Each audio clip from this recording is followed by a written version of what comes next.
She wasn't supposed to be there. She wasn't supposed to see him like that. The most feared king in 7 kingdoms, standing alone in the dark, pressing a servant's uniform to his face like it was the only thing keeping him from the edge. And when his eyes opened and found hers across the shadows of that cold stone room, Leora Vale understood 2 terrifying things at once. This man was dying. And somehow, she was the reason he was still alive. Stay with me until the end, because what happens next will change everything you thought you knew about power, poison, and the price of loyalty. Drop your city in the comments and hit that like button. Let's begin. The eastern wing of Varric Palace had no business being beautiful at this hour. That was Leora Vale's first thought as she pressed herself against the cold stone corridor wall, candle cupped in both hands to keep the flame from dying, the draft cutting beneath the door frames like a whispered warning. The hour was deep past midnight, the kind of dark that sat heavy over the palace like a wool cloak soaked through with rain. Thick, pressing, impossible to shake. Most of the servants had long since retreated to their quarters in the lower halls. The night guards had completed their second rotation and settled into the sluggish rhythm of the small hours. Nobody moved through the eastern wing after the 3rd bell. Nobody except Leora. She hadn't wanted to come here. She'd tried the laundry hall first, then the linen closet behind the main kitchen, then even the cramped wardrobe storage where the housekeeping matron kept spare supplies behind a locked iron door.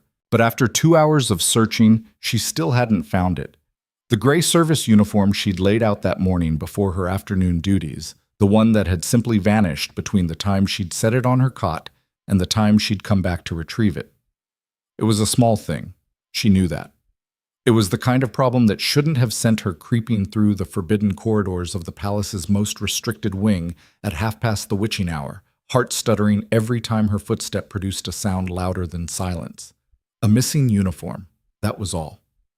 But Leora had learned long ago that small problems had a way of becoming enormous ones when you were someone like her, someone who existed in the palace the way a shadow existed on a wall. You were noticed only when the light hit you wrong. And a maid showing up to her morning duties without her proper uniform was exactly the kind of wrong light that drew the matron's attention, followed by questions, followed by scrutiny she could not afford. 2 years. She had spent 2 years being invisible. She wasn't going to let a missing uniform be the thing that ended it. The eastern wing stretched ahead of her, a corridor of arched ceilings and tall leaded windows that overlooked the inner courtyard gardens, closed off to the general staff, open only to the king's personal household and the senior advisors who required access to the royal study, the strategy chambers, and the private library. The stone floors here were polished where the rest of the palace was rough. The tapestries on the walls were older, darker, depicting scenes of conquest and bloodline that Leora had always found difficult to look at directly. Wolves mid-leap, throats open, thrones stained with the red of the previous occupant. The Varric legacy in thread and dye. She kept moving, kept her breathing even, kept her eyes scanning for the small door at the corridor's midpoint, the one that connected to the back passage used by personal attendants, which looped around to the royal family's private washroom and the adjoining storage alcove. One of the senior maids, Petra, had mentioned once that items sometimes got misrouted there. A slip of the hand, a cart going in the wrong direction. It happened. Leora told herself that's all this was. She told herself that right up until she reached the door and found it already open. Not wide open, but ajar, the thin line of golden candlelight leaking through the gap and painting a stripe across the corridor floor like a wound. She stopped. The study. That wasn't the storage alcove. That was the entrance to the outer study, the antechamber to the king's private workspace. The door to the storage alcove was another 12 feet down. She'd miscounted in the dark. She should have turned around immediately. That was the correct decision. Turn around, go back, wake up in the morning, face the matron, accept whatever consequence came from the uniform situation, and under absolutely no circumstances go anywhere near the private study of King Ronan Varric. She started to turn, and then she heard the sound. It wasn't a loud sound. That was what made it so startling, the sheer quiet of it. Not a command, not the sharp bark of a king used to being obeyed without question, not even the low growl she'd heard described by other servants who'd been unfortunate enough to be summoned to his presence. It was a sound that didn't belong to the man she'd only ever seen from a distance. Tall, iron-shouldered, moving through the palace like a storm system that had learned to walk on two legs. The king who had taken his uncle's throne at 19 and never once apologized for the blood it had cost. The king whose gray eyes, servants whispered, could find the lie in you before you'd finished thinking it. The sound was a breath, ragged, controlled, the sound of someone holding themselves together through sheer force of will, the way you grip the edge of something when the ground underneath has gone soft. Leora did not go back. She would never be fully able to explain why. Later, much later, she would try to find the words for it and come up empty every time. The closest she could manage was this. That sound was the sound of a person utterly alone, and something in her responded to it without waiting for her mind to weigh in. She pushed the door open with 2 fingers. The study was large, larger than she'd imagined, though she'd imagined it often enough during her 2 years of proximity to the palace's upper floors. Bookshelves ran floor to ceiling along the far wall, interrupted by a massive stone fireplace where the coals had burned down to orange and gray. A desk dominated the center of the room, covered in maps and ledgers and sealed correspondence, a mess that somehow conveyed organized intelligence rather than chaos. Candles burned in clusters on the desk's edge, the mantel, the 2 small tables flanking the window, and in the space between the desk and the fireplace, standing with his back half turned to the door, stood the king. He was in his shirt sleeves. She registered that first, the strangeness of it. No jacket, no formal wear, just the white linen shirt with the collar open and the cuffs rolled back. His dark hair was loose rather than tied, which she had never seen, and it fell forward as his head bowed. Both his hands were raised. He was holding something. Leora's candle guttered as she stepped into the doorway, and in the small shift of light she saw what it was. Her uniform. Her gray service uniform, the one she'd been searching for all night. He was holding it in both hands, the fabric bundled against his face, his eyes closed, breathing with the deliberate control of a man managing something enormous, something that lived inside him and had its own ideas about what it wanted to do. For a suspended, impossible moment, she simply stood there and stared. And then his eyes opened. They found her immediately. Gray eyes, exactly as described, sharp as cut stone, nothing soft about them. But there was something else in them tonight, something that didn't belong in the face of the man people called the blood-crowned king, something that looked terribly, nakedly like relief. The silence that followed was the loudest thing Leora had ever heard. "You're the one," he said. His voice was low, not threatening, which was somehow more frightening than threatening would have been. "The maid from the west corridor, 3rd floor. You work the morning rotation." It wasn't a question. She had no idea how he knew that. She'd spent 2 years being invisible, and he had just described her schedule with the confidence of someone reading from a document. She stopped, started again. "I apologize, Your Majesty. I'm looking for your uniform." He glanced down at the fabric in his hands, then back up at her. No embarrassment, no explanation. He set it down on the nearest table with the kind of deliberate motion that said, "I'm going to address that, but not right now. Come inside and close the door." "I shouldn't." That wasn't a suggestion. She came inside and closed the door. The room felt different once the door was shut, closer. The firelight was warmer than the corridor's cold dark had been, and the smell of the space hit her all at once. Old parchment, melted wax, a sharp chemical undertone she couldn't immediately identify, and underneath all of it, something that reminded her inexplicably of winter forests. Frost-bitten pine and cold stone and open sky. Ronan Varric crossed to the desk and stood behind it, which she understood instinctively as a tactical choice. The desk between them, a clearly established boundary, a piece of furniture that could serve as both table and fortress wall. He studied her for a moment in the way that she imagined he studied everything, thoroughly, without apology, extracting information. "How long have you worked in the palace?" he asked. 2 years, Your Majesty." "Where did you come from before that?" The question was a blade. She felt it slide against the edge of everything she'd spent 2 years protecting. She kept her face neutral, her eyes on a point just past his shoulder. "The outer provinces, Your Majesty. I came to the capital looking for work." A beat. He was deciding whether to push. She could feel him doing it. "You're not going to ask why I have your uniform," he said finally. "That isn't my place." Something moved across his face. Not quite a smile. Too controlled, too careful for that. "No, it isn't. But I'm going to tell you anyway because I need you to understand something. And for you to understand it, you need to know what you're actually looking at when you stand in this room." He paused. His jaw was tight. "Come closer." She did not want to come closer. She came closer.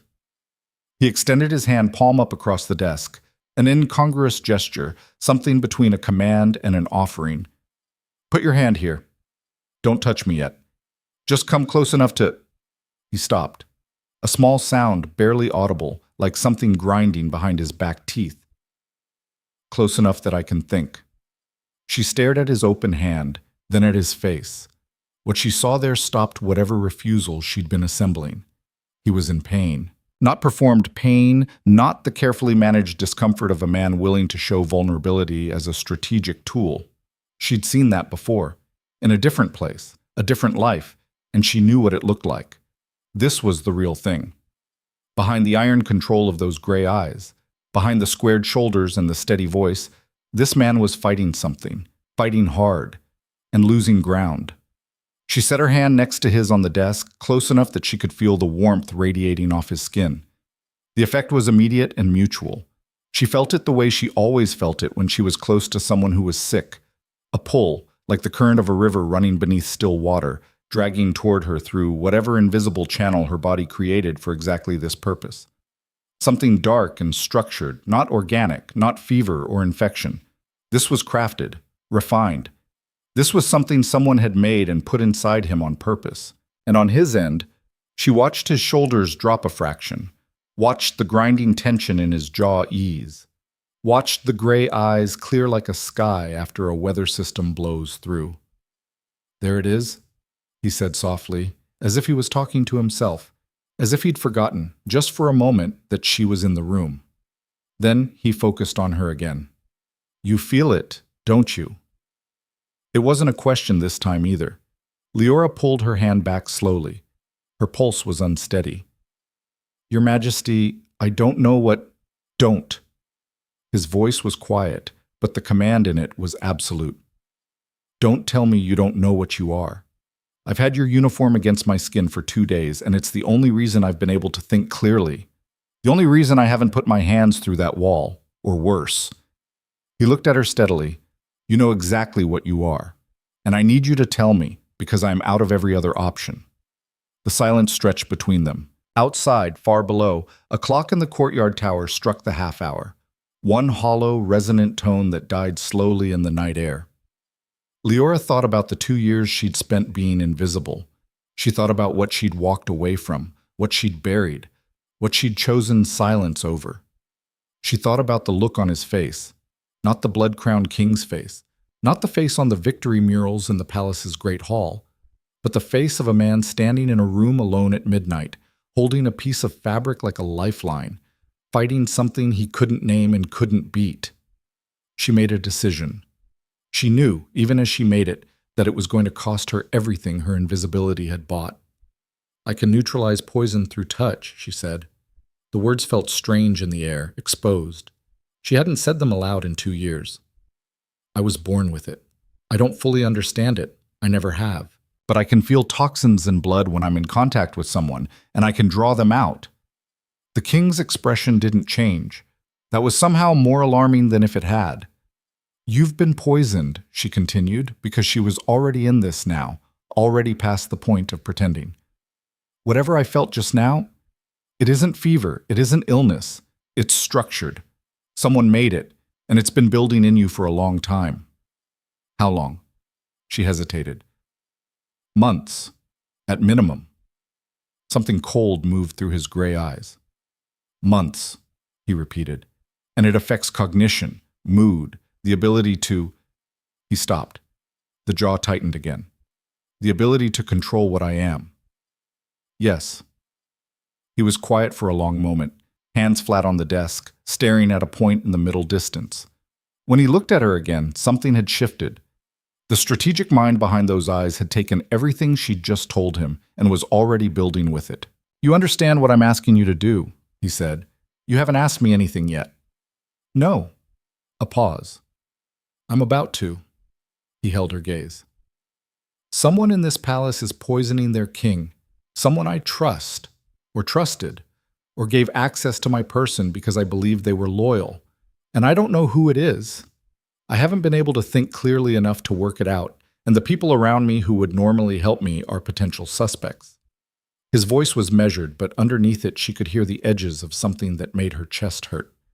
"I need someone who is not part of my court, someone who has no stake in the outcome, no alliance with any faction, no history in this place, someone who can get close to me without raising suspicion." "A servant," Leora said. "A maid," he corrected, with something that might have been dark humor if the situation had allowed for it. "My personal attendant. It would explain your access, your presence in rooms where you have no obvious business, your proximity to everything and everyone in my household." She stared at him. "You want me to spy on your own court?" "I want you to help me find out which one of them is trying to kill me," he said. "Those are different things. Spying implies I'm asking you to go behind backs and through locked doors. I'm asking you to stand next to me, keep your eyes open, and use the ability you've spent 2 years hiding to help me stay alive long enough to find the truth." The fire popped in the grate. Somewhere in the palace below, a door opened and shut. Far away. Nothing to worry about. But Leora felt her heart rate spike all the same. "And if I refuse?" she asked. He didn't threaten her. She'd expected a threat, or at least the implication of one. He was the king, and he could make her life very difficult with very few words. But he simply looked at her with those cleared gray eyes and said, "Then you take your uniform and go back to your quarters, and I don't remember you were here, and I go back to fighting this alone. And I will fight it alone for as long as I can." A pause. "I don't expect it will be much longer." She looked at him for a long time. She thought about the pull she'd felt when her hand was near his, the dark structure of the poison underneath, patient and deliberate, working slowly and with terrible craft. Someone had built this to last, built it to make him doubt himself, doubt his control, doubt everything around him, and keep on doubting until the thing inside him, the beast that Varric bloodlines were known for, the wolf nature that made them warriors and kings and occasionally monsters, turned inward and tore everything apart. Someone wanted to destroy him not with a blade, but with his own nature. That made her very, very angry. It surprised her how angry it made her. She'd spent 2 years not feeling things too sharply. It was better that way. Sharper feelings left marks, and marks were another form of being visible. "I'll need to understand more about your daily schedule," she said. "Who prepares your food? Who has access to this wing? Who enters your space on a regular basis and what their patterns are?" She paused. "And I'll need to begin treatments, regular contact, enough to keep the buildup from progressing. That has to happen every day, ideally twice. The longer the poison has been in you, the more carefully we have to bring it down, or you'll feel the absence of it before your body adjusts. Withdrawal, essentially." His expression shifted with something that wasn't quite surprise but was close to it. "You've done this before. I know what happens when a body has been carrying something foreign for a long time and it's removed too fast," she said carefully. A beat. He chose, with apparent deliberateness, not to pull that thread. "You accept," he said. "I accept," she confirmed. "On one condition." His eyes narrowed slightly. "You're negotiating conditions with your king." "I'm negotiating conditions with the man who just told me his life depends on my cooperation," she said.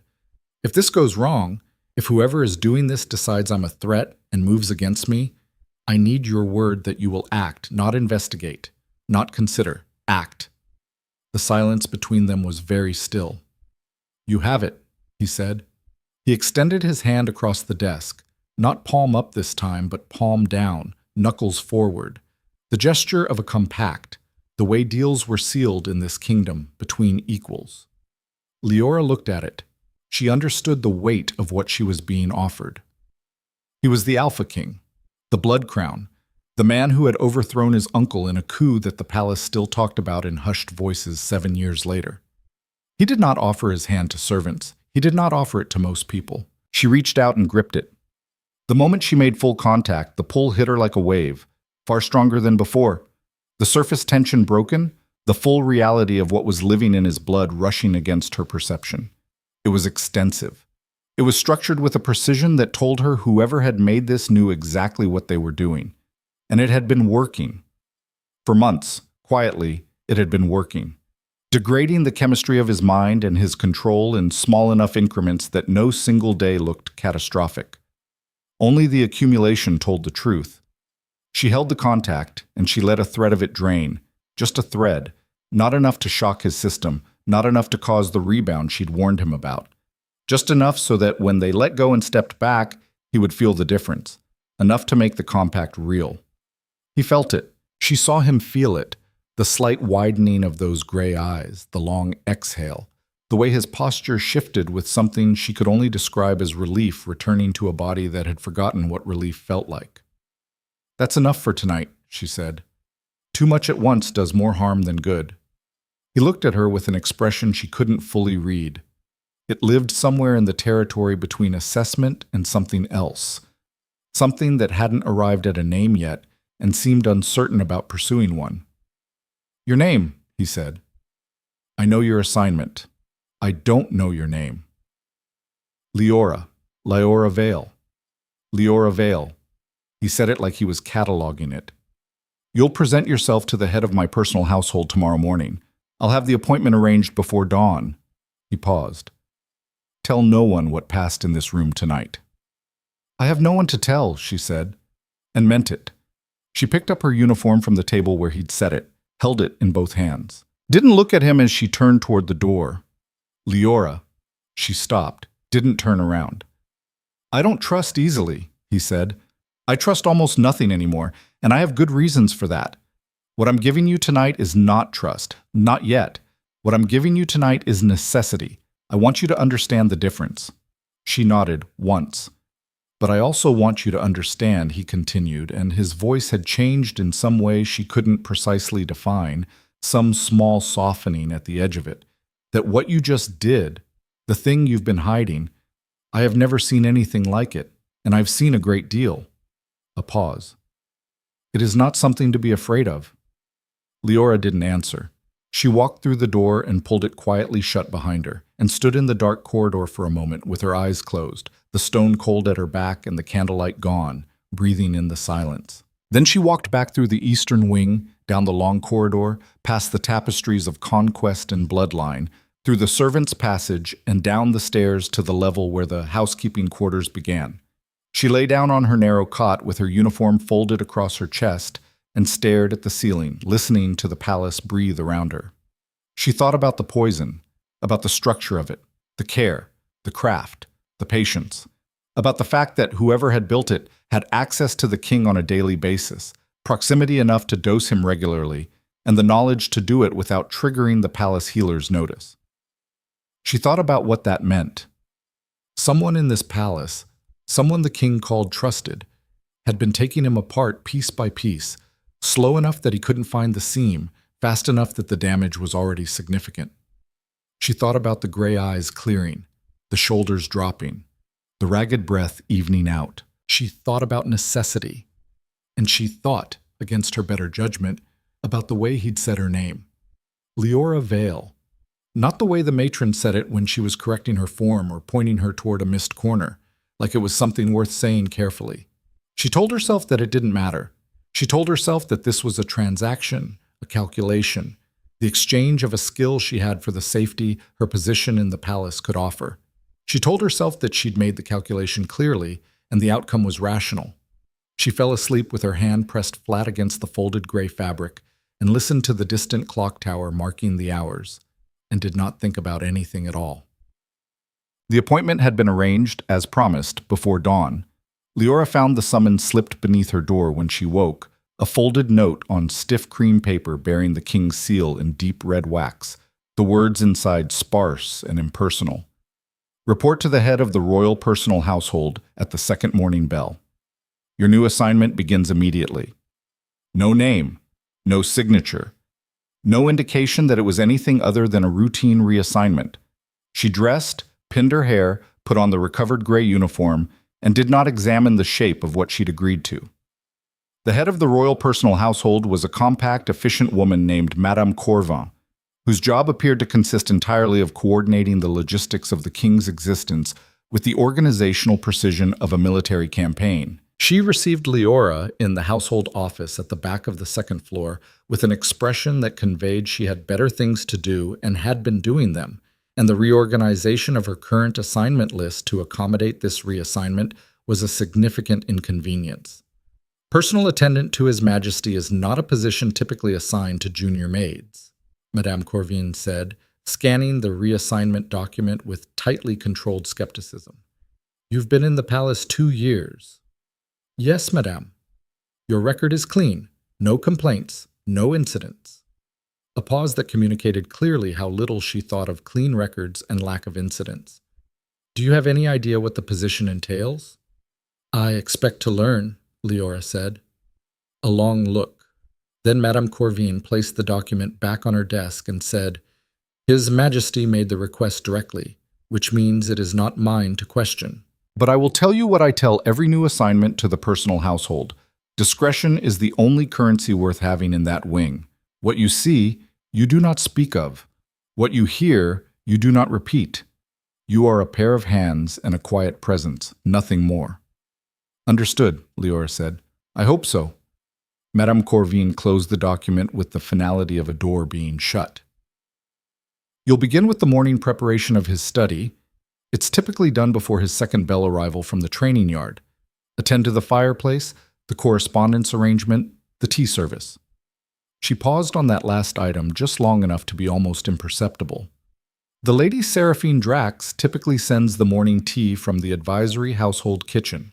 You receive it, ensure it's properly presented, and have it ready. Leora kept her expression even. Of course. Good. Madame Corvin was already turning to the next item on her morning list. Report to the study at the first bell. Do not be late. Do not touch anything on his desk without specific instruction. Do not speak unless spoken to. A beat. And do not look directly at him when he first returns from the training yard. He is typically... She paused, choosing words with care. Collecting himself. Leora thanked her and left.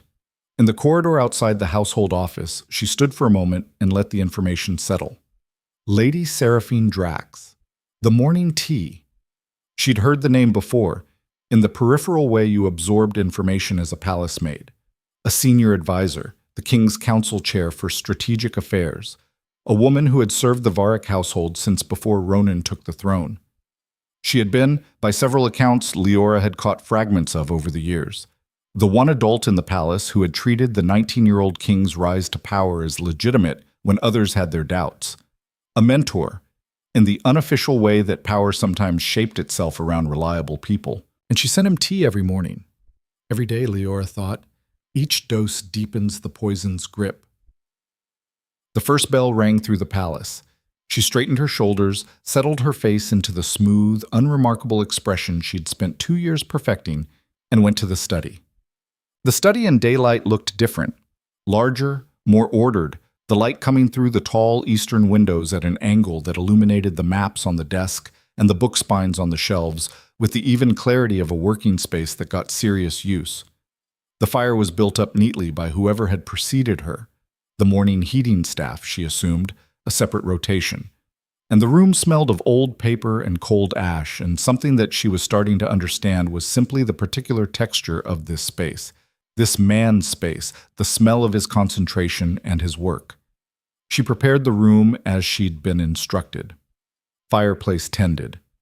Correspondence arranged in the priority system she'd observed Madame Corvin use when briefing her. She found the materials for the tea service in the antechamber cabinet, a heavy ceramic pot, 2 cups, a covered warming tray, and set them on the low table by the window, in the arrangement she'd seen used in the adjoining dining room for formal morning service. At the second bell, there was a soft knock at the study's side door, the one connecting to the eastern corridor that ran alongside the advisory household. A young page opened it and carried in a small covered tray with the bearing of someone who did this every single morning and had never once thought about it. Morning tea from Lady Drax, the boy said, and set it on the side table. Thank you, Leora said, as though she'd been receiving this tray her entire career. When the page left, she stood alone in the study with the tray. She looked at it for a moment. The covered pot, the sealed cup, the small folded note tucked beneath the pot's handle. A personal touch, she realized. A small ritual. The lady's handwriting, presumably accompanying the tea every morning, a gesture of continuity, of care. She put her hand flat on the side of the ceramic pot. The pull was immediate. Faint. The toxin was diffuse, dispersed through the liquid, low concentration because it was meant to be consumed incrementally rather than in a single lethal dose. But it was there, distinct, structured with the same precise architecture she'd felt in the king's blood. The same hands had made both. She lifted her hand, settled her breathing, straightened the tray presentation with two precise adjustments that meant nothing except that she needed a moment to do something with her hands. Then she heard the outer door. He came in from the training yard the way Madame Corvan had warned her, not violently, not out of control, but with the particular contained intensity of someone who had been pushing the limits of their physical capacity for 2 hours and was in the process of rebuilding the precise, deliberate persona that the rest of the world got to see. His shirt was damp at the collar. His hair was tied back now, though less neatly than in public. He moved through the doorway and took in the room and took in her in a single sweeping assessment. He stopped when he saw her. "Vale," he said. "Your Majesty." She stood straight, hands folded. "The study is prepared. Correspondence is arranged by the standard priority system. The morning tea arrived at the second bell." A brief pause. His eyes moved to the tea tray, then back to her. "And?" he said. It was a single syllable, and it meant everything. "It matches what I felt last night," she said, her voice even. "The same composition. Whoever makes it knows what they're doing. The dose is calibrated, not careless. This has been built over time." He crossed to the desk, sat down with the controlled precision of a man conserving energy he needed for other purposes. He looked at the tea tray from across the room, the way you looked at something that had been trying to kill you once you knew what it was. "You didn't remove it," he said. "No, if the tray comes back to the advisory kitchen untouched, whoever sent it will know something changed. You need to appear to be receiving it normally." She paused. "I'll find another way to handle it." He studied her. "You've thought about this," he said. Not surprised exactly. More like he was adding information to something. "I thought about it for most of the night," she said. "I don't do well with half measures." He looked at her for a moment longer. Then something that was very nearly a smile moved across the edge of his mouth and was gone before it could establish itself. "Neither do I," he said. He picked up the sealed correspondence from the top of the priority stack, and the day began. In the days that followed, Leora learned the shape of Ronan Varric. Not the shape the palace presented to the world. The cold strategist, the iron-handed ruler, the man who had looked at his uncle's court at 19 and seen clearly what it was, rot wearing ceremonial clothes, entitlement dressed in tradition, power that survived by consuming everything around it. That shape she'd already known, or known the edges of. Everyone in the palace knew that shape. She learned the other shape, the one that appeared at the third hour of the evening, when the formal appointments were done and the last of the council visitors had been shown out, and he sat at his desk in his shirt sleeves with his jacket over the back of the chair and worked through the correspondence backlog with the focused intensity of someone who genuinely cared whether the border taxation reports were accurate. The one that appeared when a courier arrived with news from the outer provinces, and he read it twice, and then sat very still for a moment. And she understood, without being told, that the outer provinces meant something to him beyond logistics. She learned that he didn't sleep much, that he was at his desk before dawn on most days, and that the candles were still burning past the third bell of night, that the books on his shelves weren't decorative, they were read, spine-cracked and annotated, histories and legal texts and philosophy that had been written in centuries before him, that he had a habit, when thinking through something difficult, of standing at the tall east window with his hands clasped at his back, staring at the courtyard below, and that he did this better with her in the room than without her, though he never said so.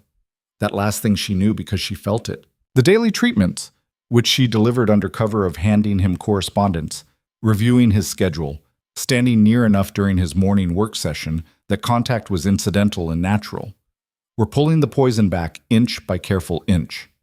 His mind was clearer, his control was steadier. But she could feel, every time she made contact, the work still to be done. The architecture of the toxin still threaded through him, and she could feel the way his whole system leaned toward her, the way a compass needle leans toward north. It frightened her, not because it was dangerous, though it was, but because she could feel it going the other direction too. She didn't let herself think about that. On the 7th day of her appointment, she met Lady Seraphine Drax for the first time. The lady arrived in the study at the late morning bell, announced by her own precedence and accompanied by 2 junior advisors carrying documents. She was a tall woman, somewhere in her 6th decade, with silver hair pinned in an architectural arrangement and a face that had been beautiful once and had aged into something more formidable.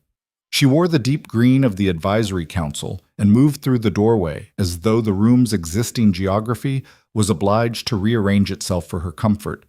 She stopped when she saw Leora. Not a long stop, not dramatic, just the faintest pause in her forward motion, the briefest recalibration, a fraction of a second where something moved behind her carefully managed eyes and then was gone. "You've taken on a new attendant," she said, not looking at Leora again after that first assessment, addressing Ronan as she set her documents on the corner of his desk. "Yes," he said. "Vale's been reassigned from the housekeeping rotation. She's been an asset." His tone was the tone of a man describing a practical decision, nothing in it that could be used. "I see." Lady Seraphine finally looked at Leora again, and this time Leora held the look, returning a perfectly calibrated expression of mild, professional attentiveness. The look of a maid who heard nothing and thought nothing and simply existed to be useful. "Your name?" "Leora Vale, my lady." "And where are you from, Leora Vale?" "The outer provinces, my lady. I came to the capital 2 years ago." A pause. Lady Seraphine's eyes were a pale, clear blue, and they moved over Leora with the unhurried confidence of someone accustomed to reading people. "How fortunate for you," she said finally. The words were pleasant. The tone was the tone of someone who had noted something down and filed it away. She turned back to Ronan and the business of the morning, and Leora returned to her position by the window, and nothing of consequence was said by anyone for the rest of the meeting. But when the lady left, after the papers were signed and the advisors had gathered their documents and the door had closed behind the green of her coat, Leora and Ronan sat in the silence of the study, and neither of them spoke for a long moment. Then Ronan said, without looking up from his desk, "She noticed you." "Yes," Leora agreed. "Was that a problem?" Leora looked at the doorway through which Lady Seraphine Drax had just passed, and thought about the pause, and the blue eyes, and the question about where she was from. "Not yet," she said, and outside the tall east windows, the courtyard below was perfectly ordinary, and the morning was perfectly quiet, and somewhere in the palace, the slow machine of a poisoner's patience went on turning. The second week of Leora's appointment as personal attendant to the king was when the palace started talking. She had expected it. In a household this size, with this many people whose entire professional existence depended on reading the social architecture of the rooms they moved through, a change in assignment was never invisible. The reassignment of a junior maid from the general housekeeping rotation to the personal household of the king, without the typical progression through senior duties, without the endorsement of Madame Corvine's formal recommendation process, without any of the ordinary scaffolding that supported such a move, was the kind of thing that got noticed before the ink on the paperwork was dry. What surprised her was the specific shape the talk took. She first heard it from Petra, the senior maid who worked the third-floor west corridor, and who had over 2 years become the closest thing to a friendly face that Leora had allowed herself. Petra was not malicious. She was simply the kind of person who processed the world through conversation, who metabolized information by sharing it, and who had clearly been sitting on something for several days before she found Leora alone in the linen storage room at the end of the afternoon rotation. "People are saying things," Petra said, without preamble. She had the expression of someone delivering news they wished they didn't have to deliver. Leora continued folding. "People say a great many things." About you. A pause. About why you were reassigned. And what conclusion have people reached? Petra looked at the door, then back at Leora. That you went to him, specifically, that you found some way to get his attention and used it. She said the next part quietly. The word being used is positioned, as in, you positioned yourself. Leora's hands kept moving. I see. Some of them are saying worse than that. I'm sure they are.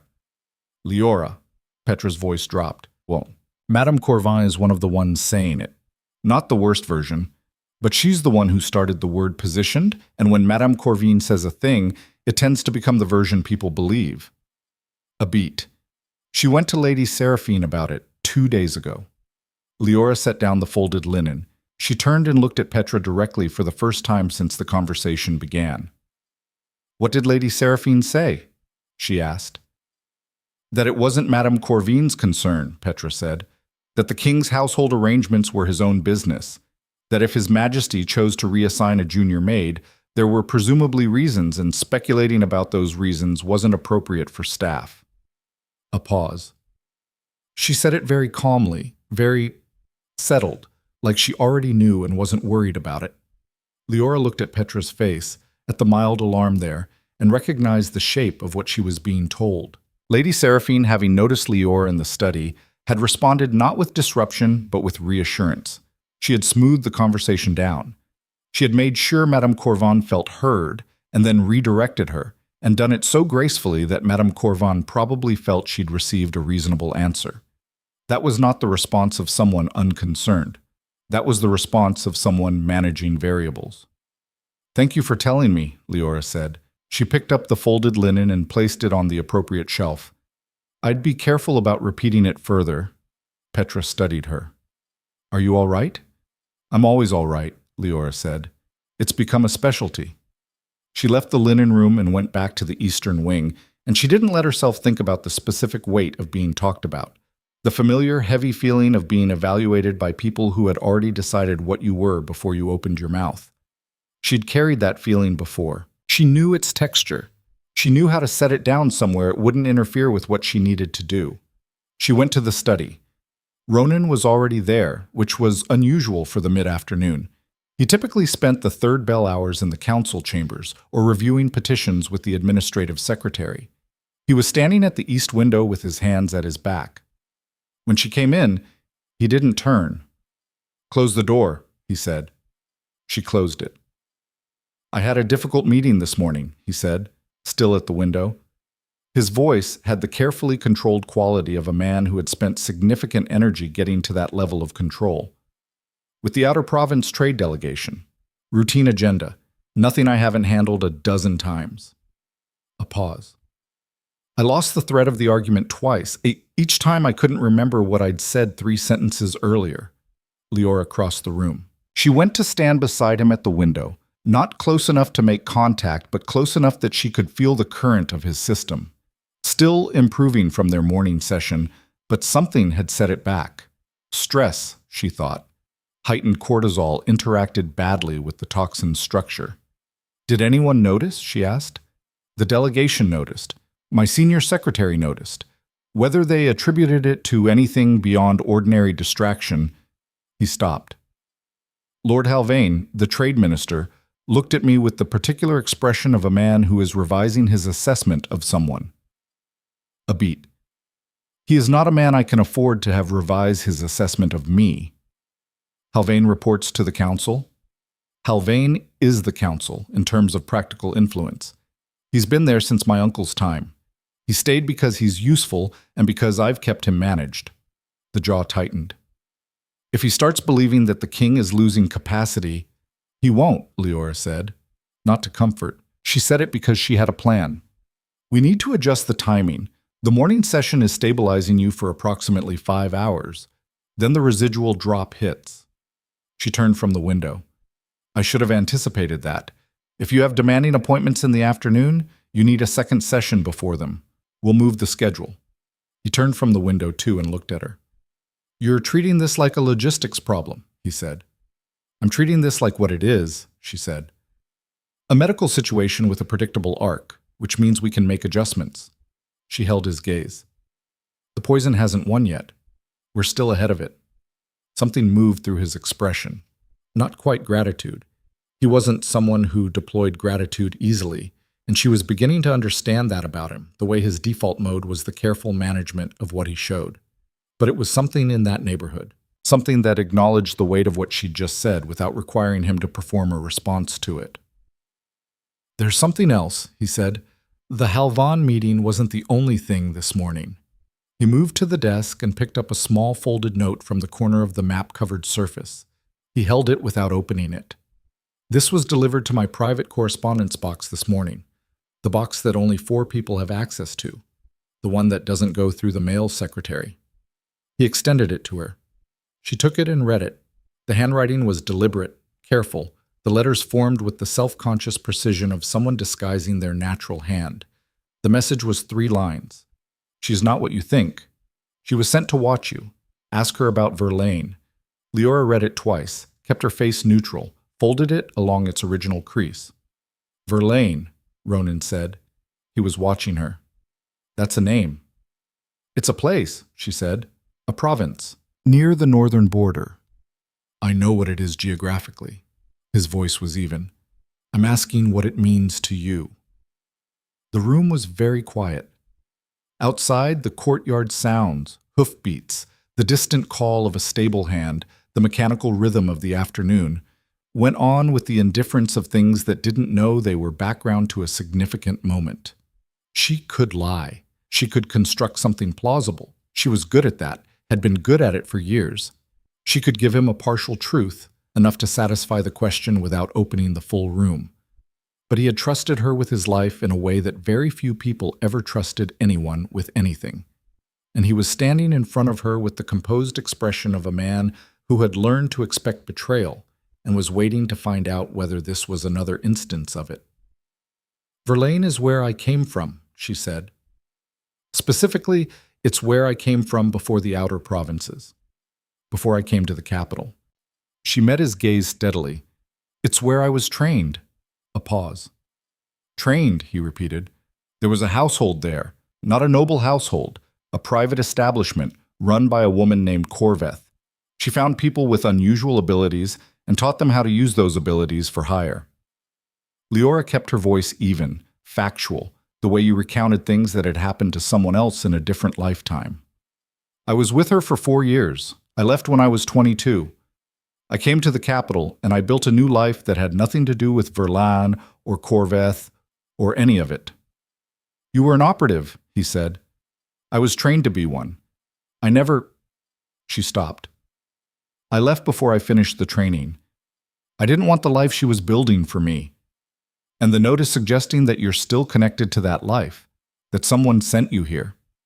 "Yes." She held his gaze. "No one sent me here. I came here on my own, and I have spent 2 years being a maid, and that is the complete truth of what I am in this palace." The silence between them had a different quality now. Not hostile, not yet, but charged. The kind of silence that preceded a decision. "The note was meant to destabilize you," she said. "Whoever sent it wanted you to doubt me. They knew enough about my past to construct something credible, which means they've been investigating me since I was assigned to you. That took resources and time." She kept her voice steady. "Lady Seraphine was the one who noticed me first. She had a week to look into where I came from." Ronan was quiet for a long moment. He looked at the folded note in her hand, then at her face. "Tell me something," he said. "If you were still operating, if someone had sent you here, what would you have done differently?" She considered. "I wouldn't have told you about the poison on the first night. I would have observed longer, built more trust, controlled the information flow from the start. And instead you told me everything within 20 minutes of meeting me." "Yes." Another silence. Then he crossed to the desk, sat down, and extended his hand. It was the compact again, the same gesture as the first night. "Adjusted schedule," he said. "Morning and pre-afternoon sessions. We proceed." She crossed to the desk and gripped his hand. The pull came immediately, and she let it work, drawing the accumulated afternoon stress out of his system's chemical architecture, smoothing the path that the toxin was still trying to carve through his cognition, buying him another several hours of clarity. She felt his pulse steady under her fingertips. The note came from one of the 4 people with access to that correspondence box, she said, not letting go yet. You need to identify which one. Not confront, identify.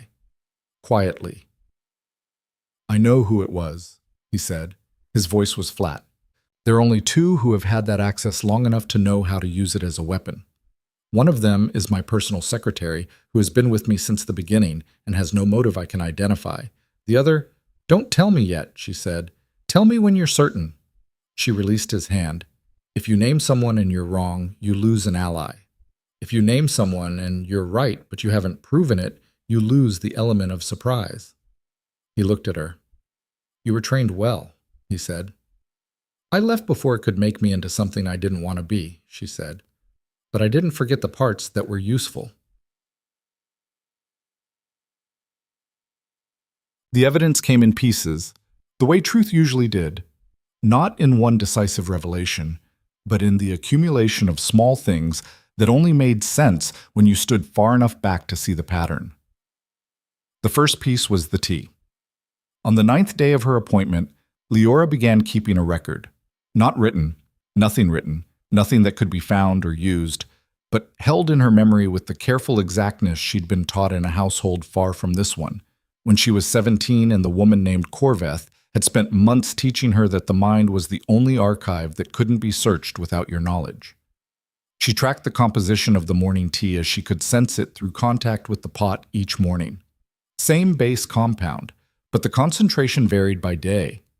On the days following the king's high-visibility public engagements, the council meetings, the formal audiences, the sessions with visiting delegations, the concentration was slightly higher. On the days following quieter periods, it dropped back. Someone was calibrating, someone who knew his schedule well enough to modulate the dosage based on when its effects would be most consequential. She thought about how you would know that. You would need access to the schedule, or to someone who held the schedule. And you would need to be communicating with whoever was preparing the tea, providing them with adjustments. She passed this information to Ronan on the 10th evening, when the study was quiet and the last of the day's appointments had concluded and he was working through the final correspondence by candlelight. She set the tea service tray from that morning's delivery on the corner of his desk and described what she'd observed. The pattern, the variance, the implication. He stopped writing. He looked at the tray. She knows my schedule better than most of the council, he said quietly. She helped build it.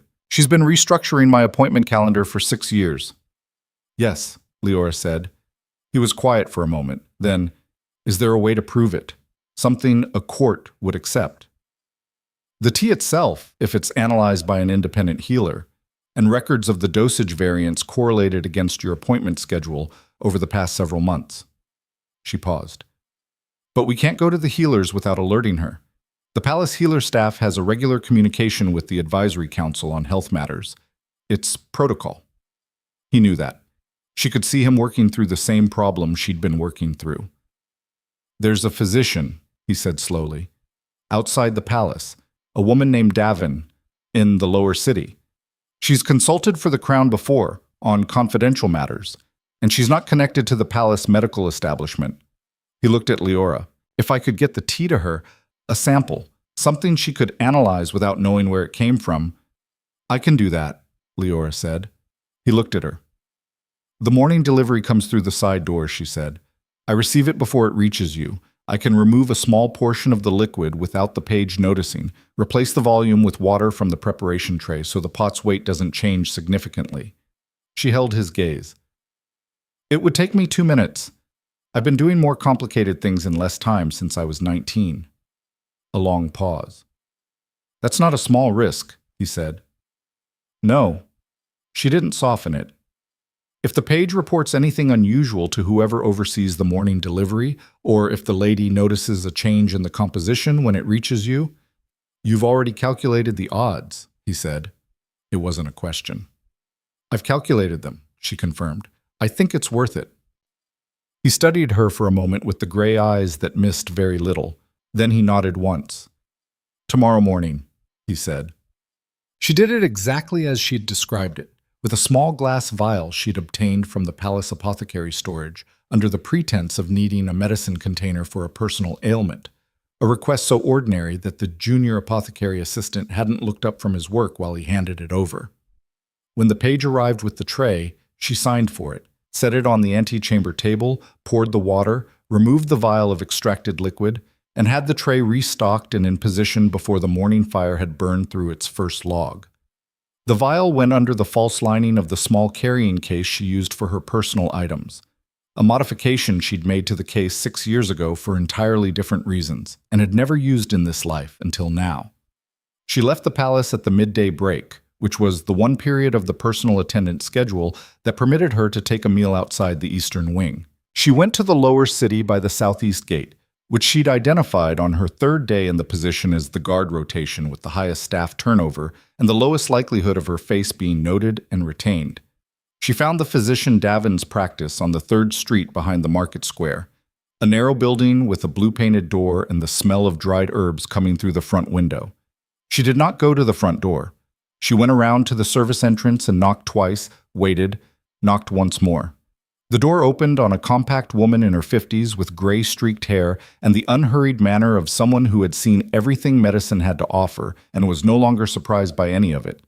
"The king sent a message," Leora said. The physician looked at her for a long moment, then she opened the door wider.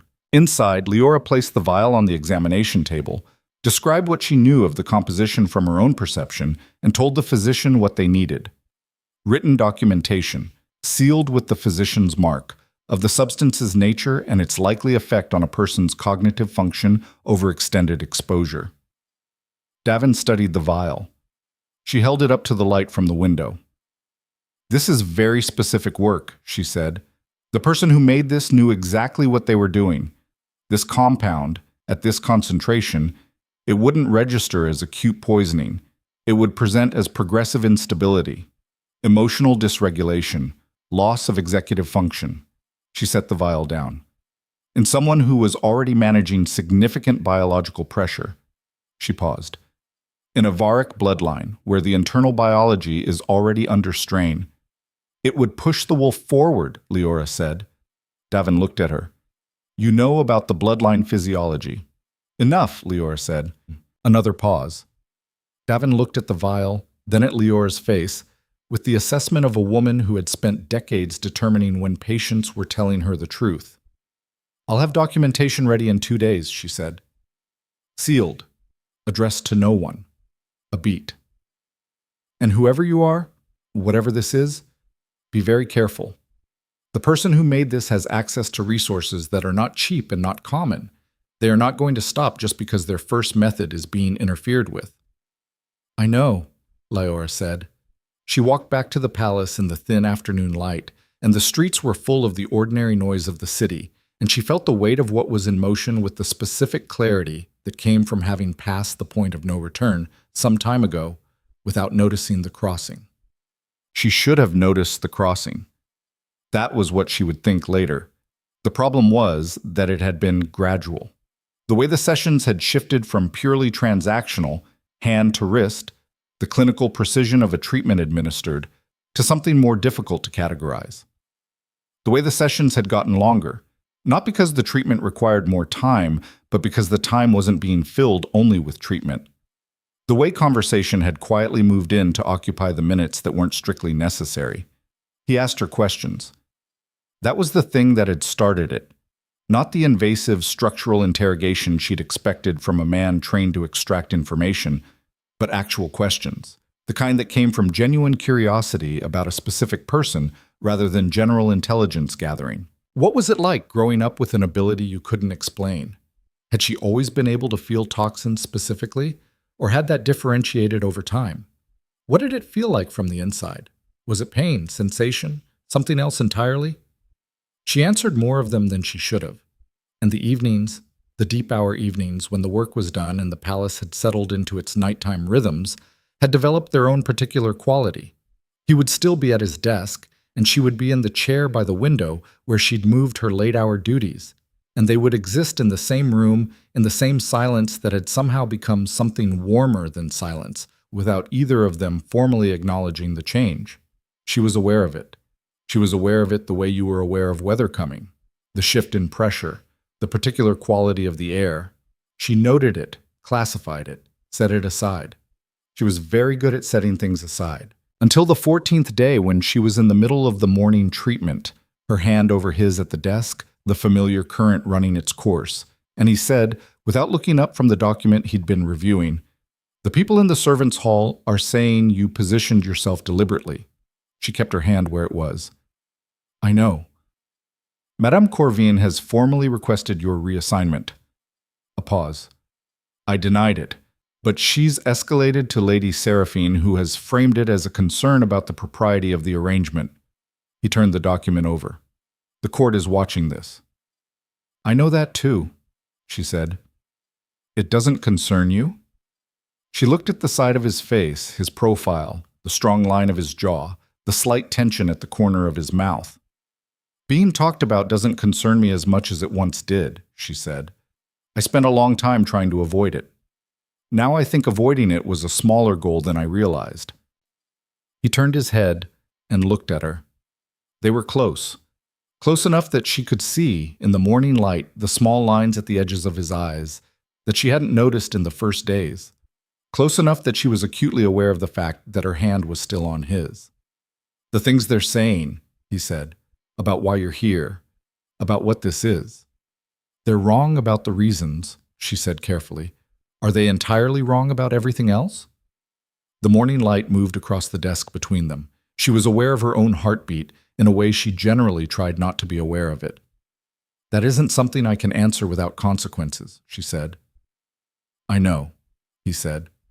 And there was something in his voice, something that had put down the management and the control and was simply present, the way he was at 3 a.m. when the work was done and the persona had gone to sleep. "I'm asking anyway." She let herself look at him. Not the professional survey she used throughout the day, the functional visual check, is he well, what does his system need? But actually look at him. The person who sat at a desk alone past midnight because he trusted the desk more than most of the people around him, who carried something enormous inside him and had been doing it, as far as she could tell, alone for a very long time. "It would complicate everything," she said. "Everything is already complicated," he said. Before she could answer, before she'd fully formulated what she might have said, the outer door of the study opened and the morning page arrived with the advisory council's daily brief, and the moment folded itself up and went somewhere else, and they both became, seamlessly and without apparent effort, a king and his attendant at a desk. But the folded moment stayed somewhere in the room. She could feel it, the way she felt things that hadn't resolved yet.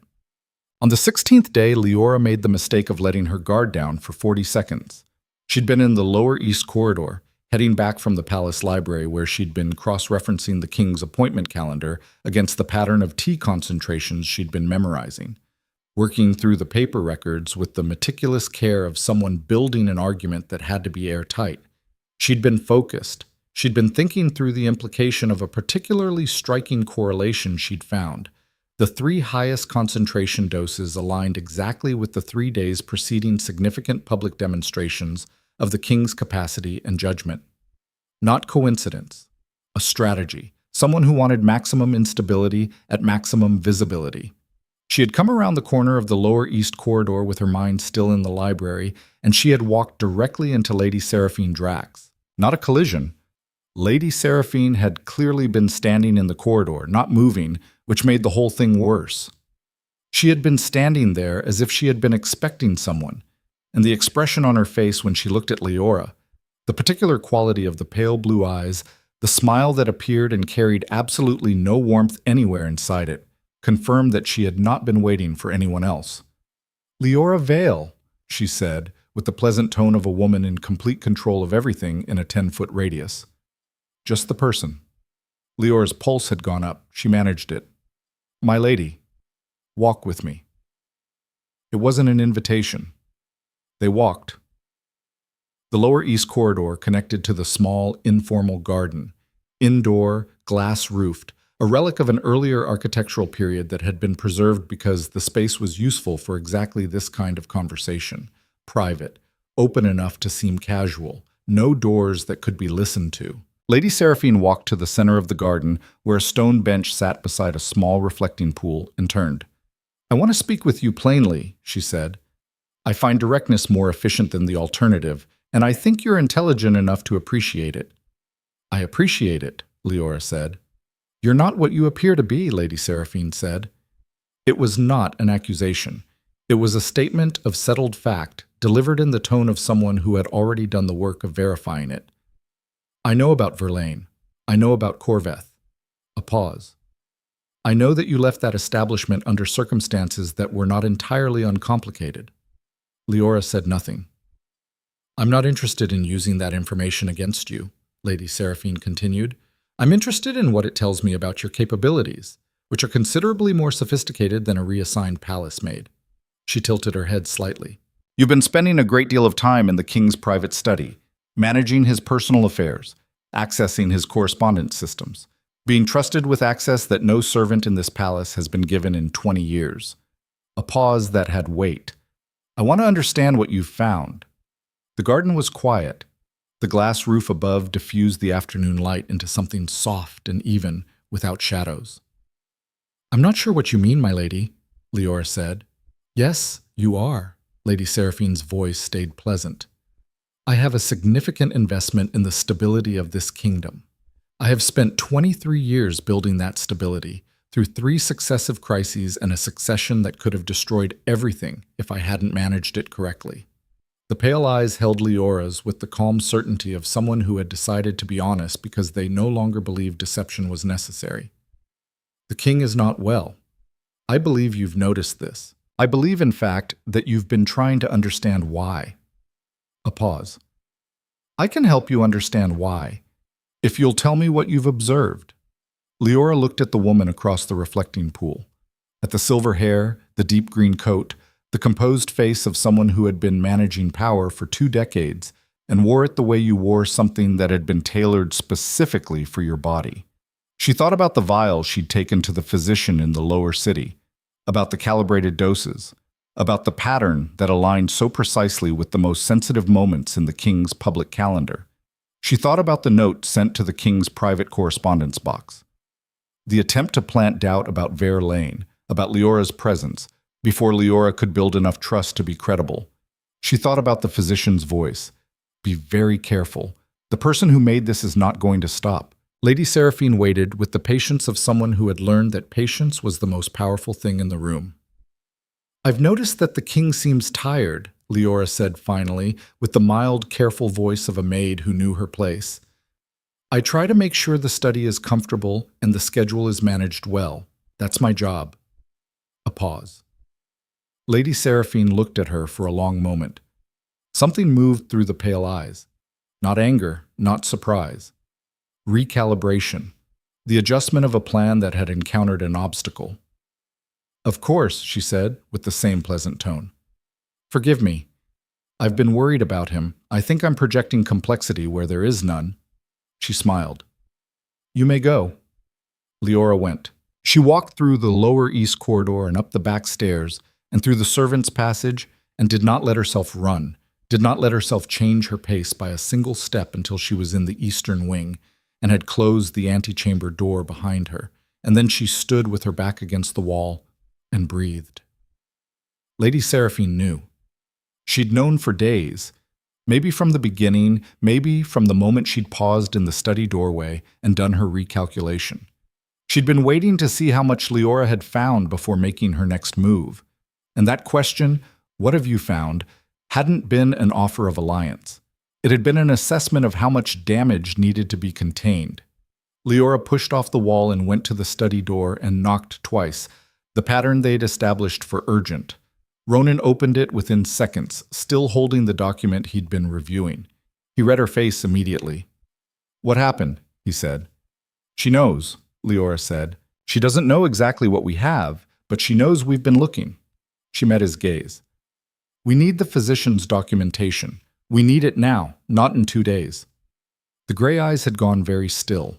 Not the stillness of calm, but the stillness of something that had decided what it was going to do. I'll send a rider to Davin tonight, he said. And we need to decide what we do when she moves, Leora said. Because she will move. She's been patient for months.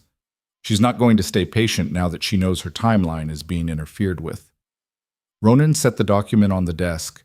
He looked at her with the full weight of those gray eyes, and she could see him doing what she'd watched him do a dozen times over 16 days, assembling the pieces, running the outcomes, choosing the path.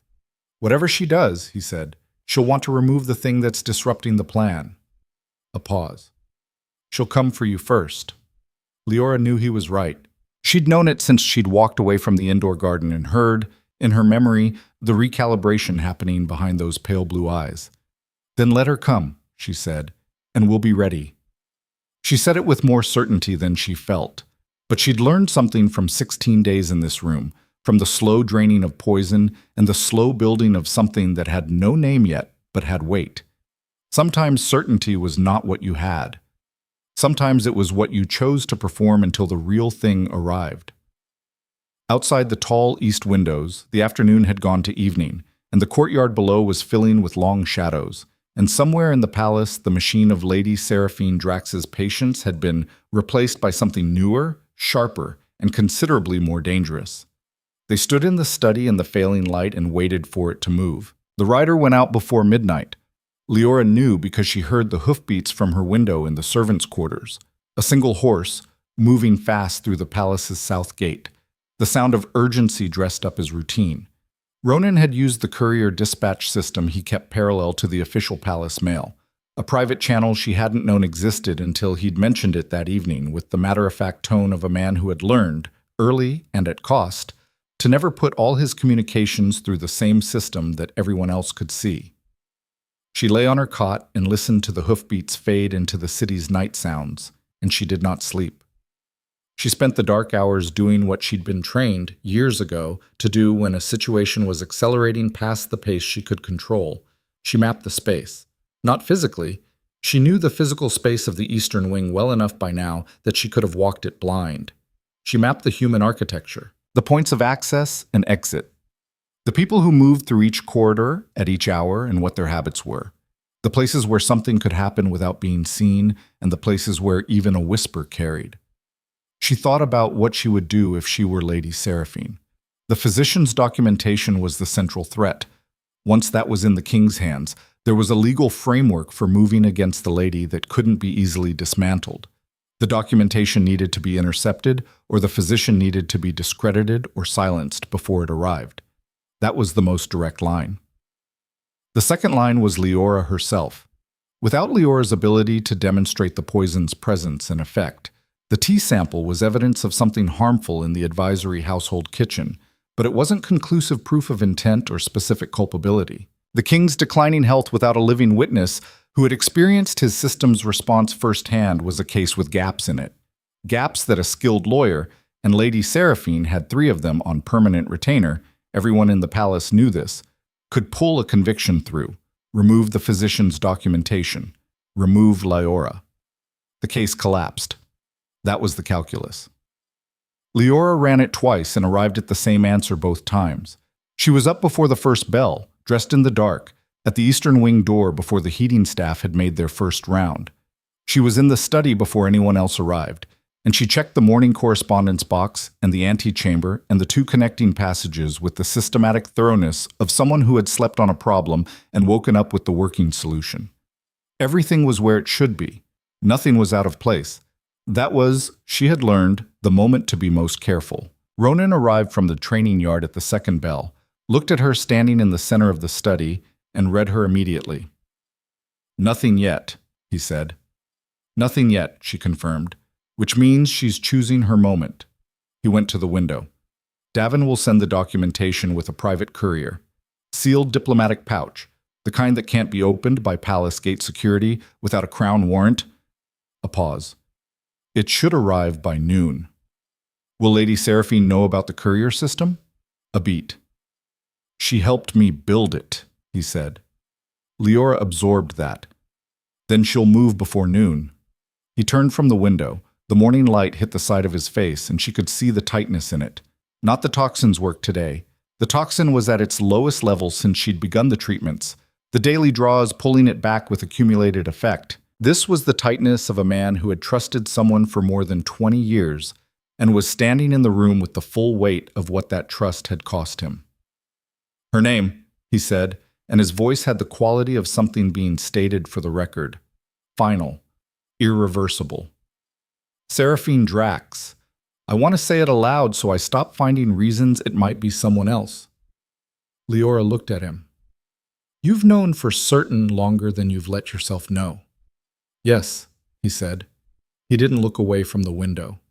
She was the first person who treated me like I was capable of ruling when I took the throne.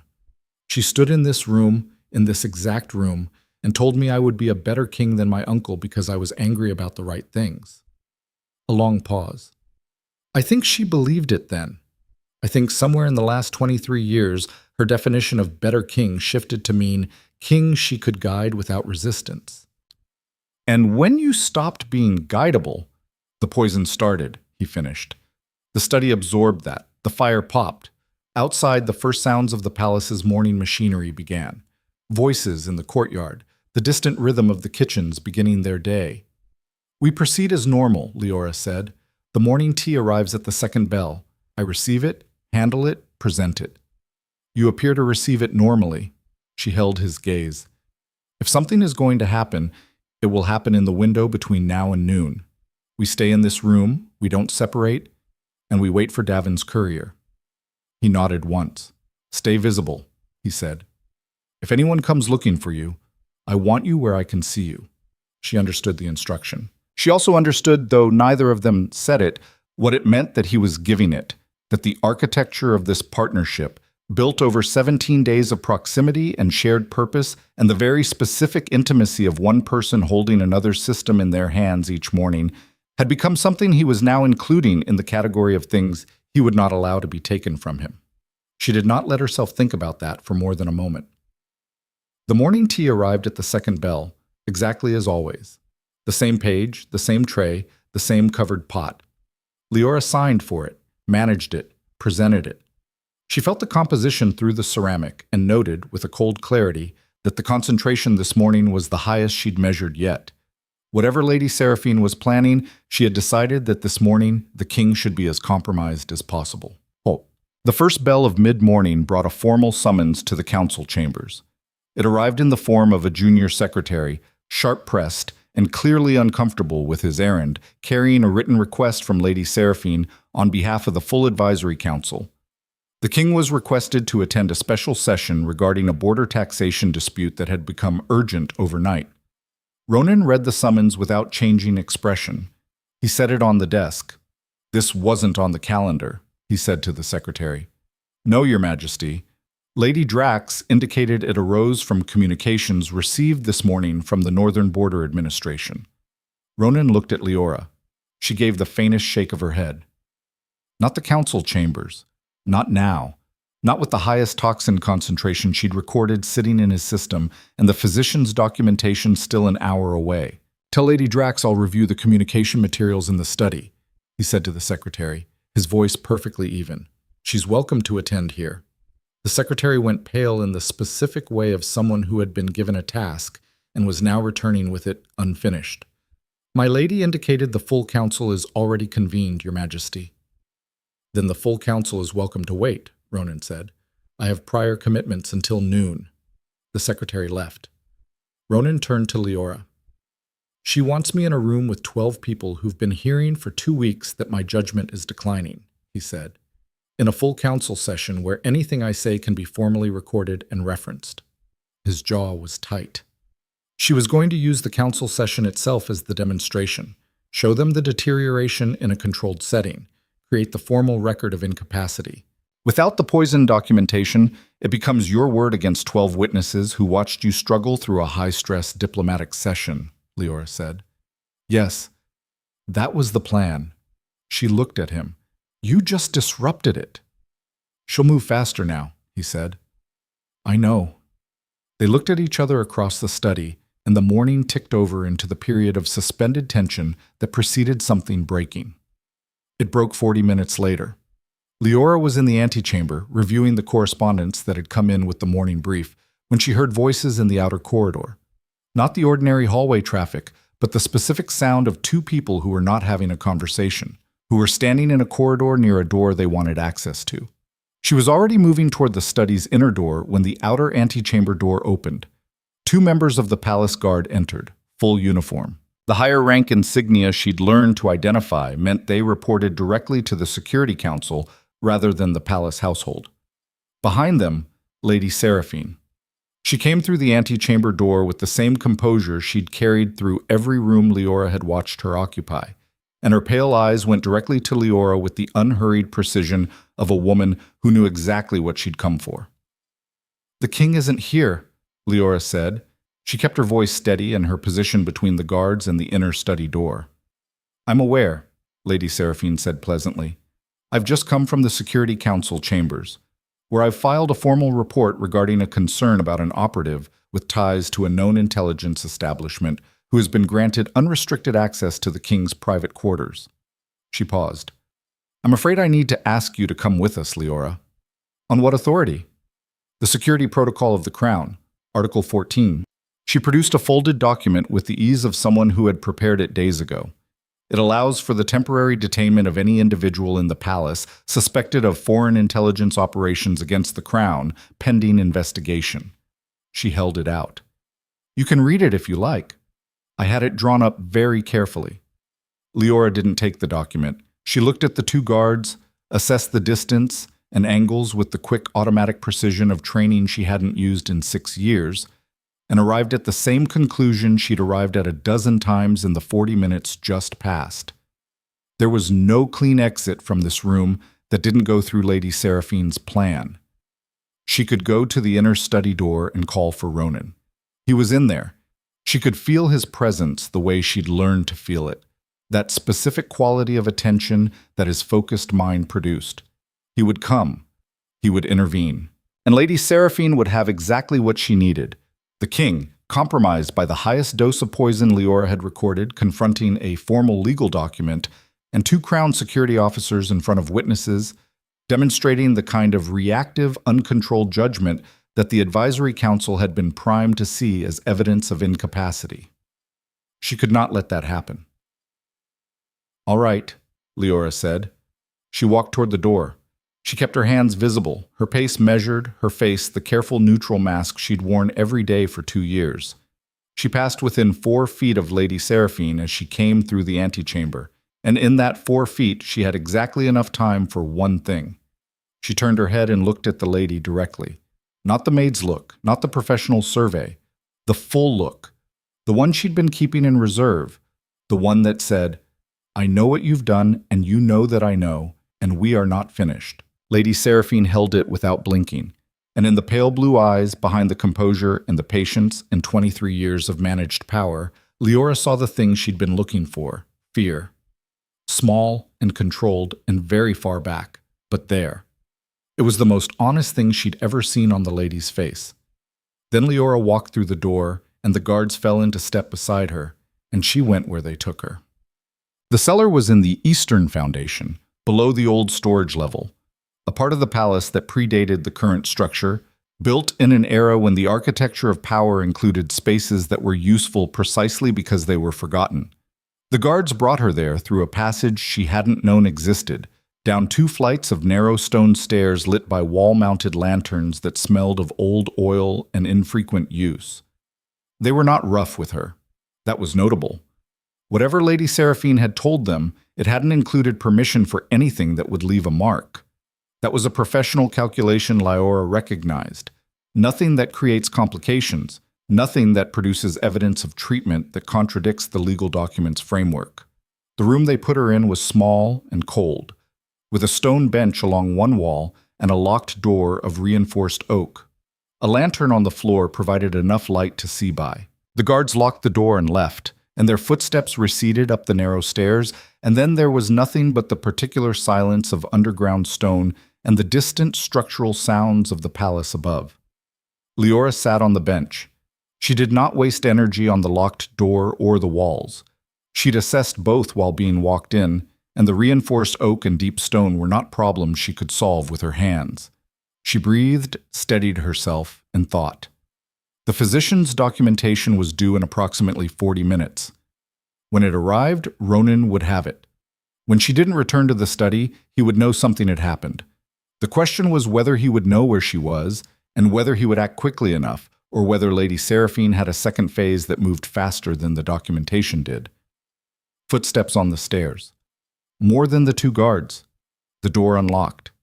Lady Seraphine came in alone. She had a lantern of her own, which she set on the floor across from Leora's, and the doubled light made the small stone room look briefly like something else. A candle-lit space, almost intimate, two women having a conversation below the noise of everything above. She sat on the opposite bench with the ease of someone for whom a cold cellar was simply another room, and looked at Leora with the pale blue eyes that had moved through every calculation and arrived, apparently, at the end of the need to be pleasant. "Let me tell you something about this kingdom," Lady Seraphine said. Her voice was different down here. Still controlled, but the pleasant layer had been put away. What was underneath was older, harder, worn smooth by decades of use.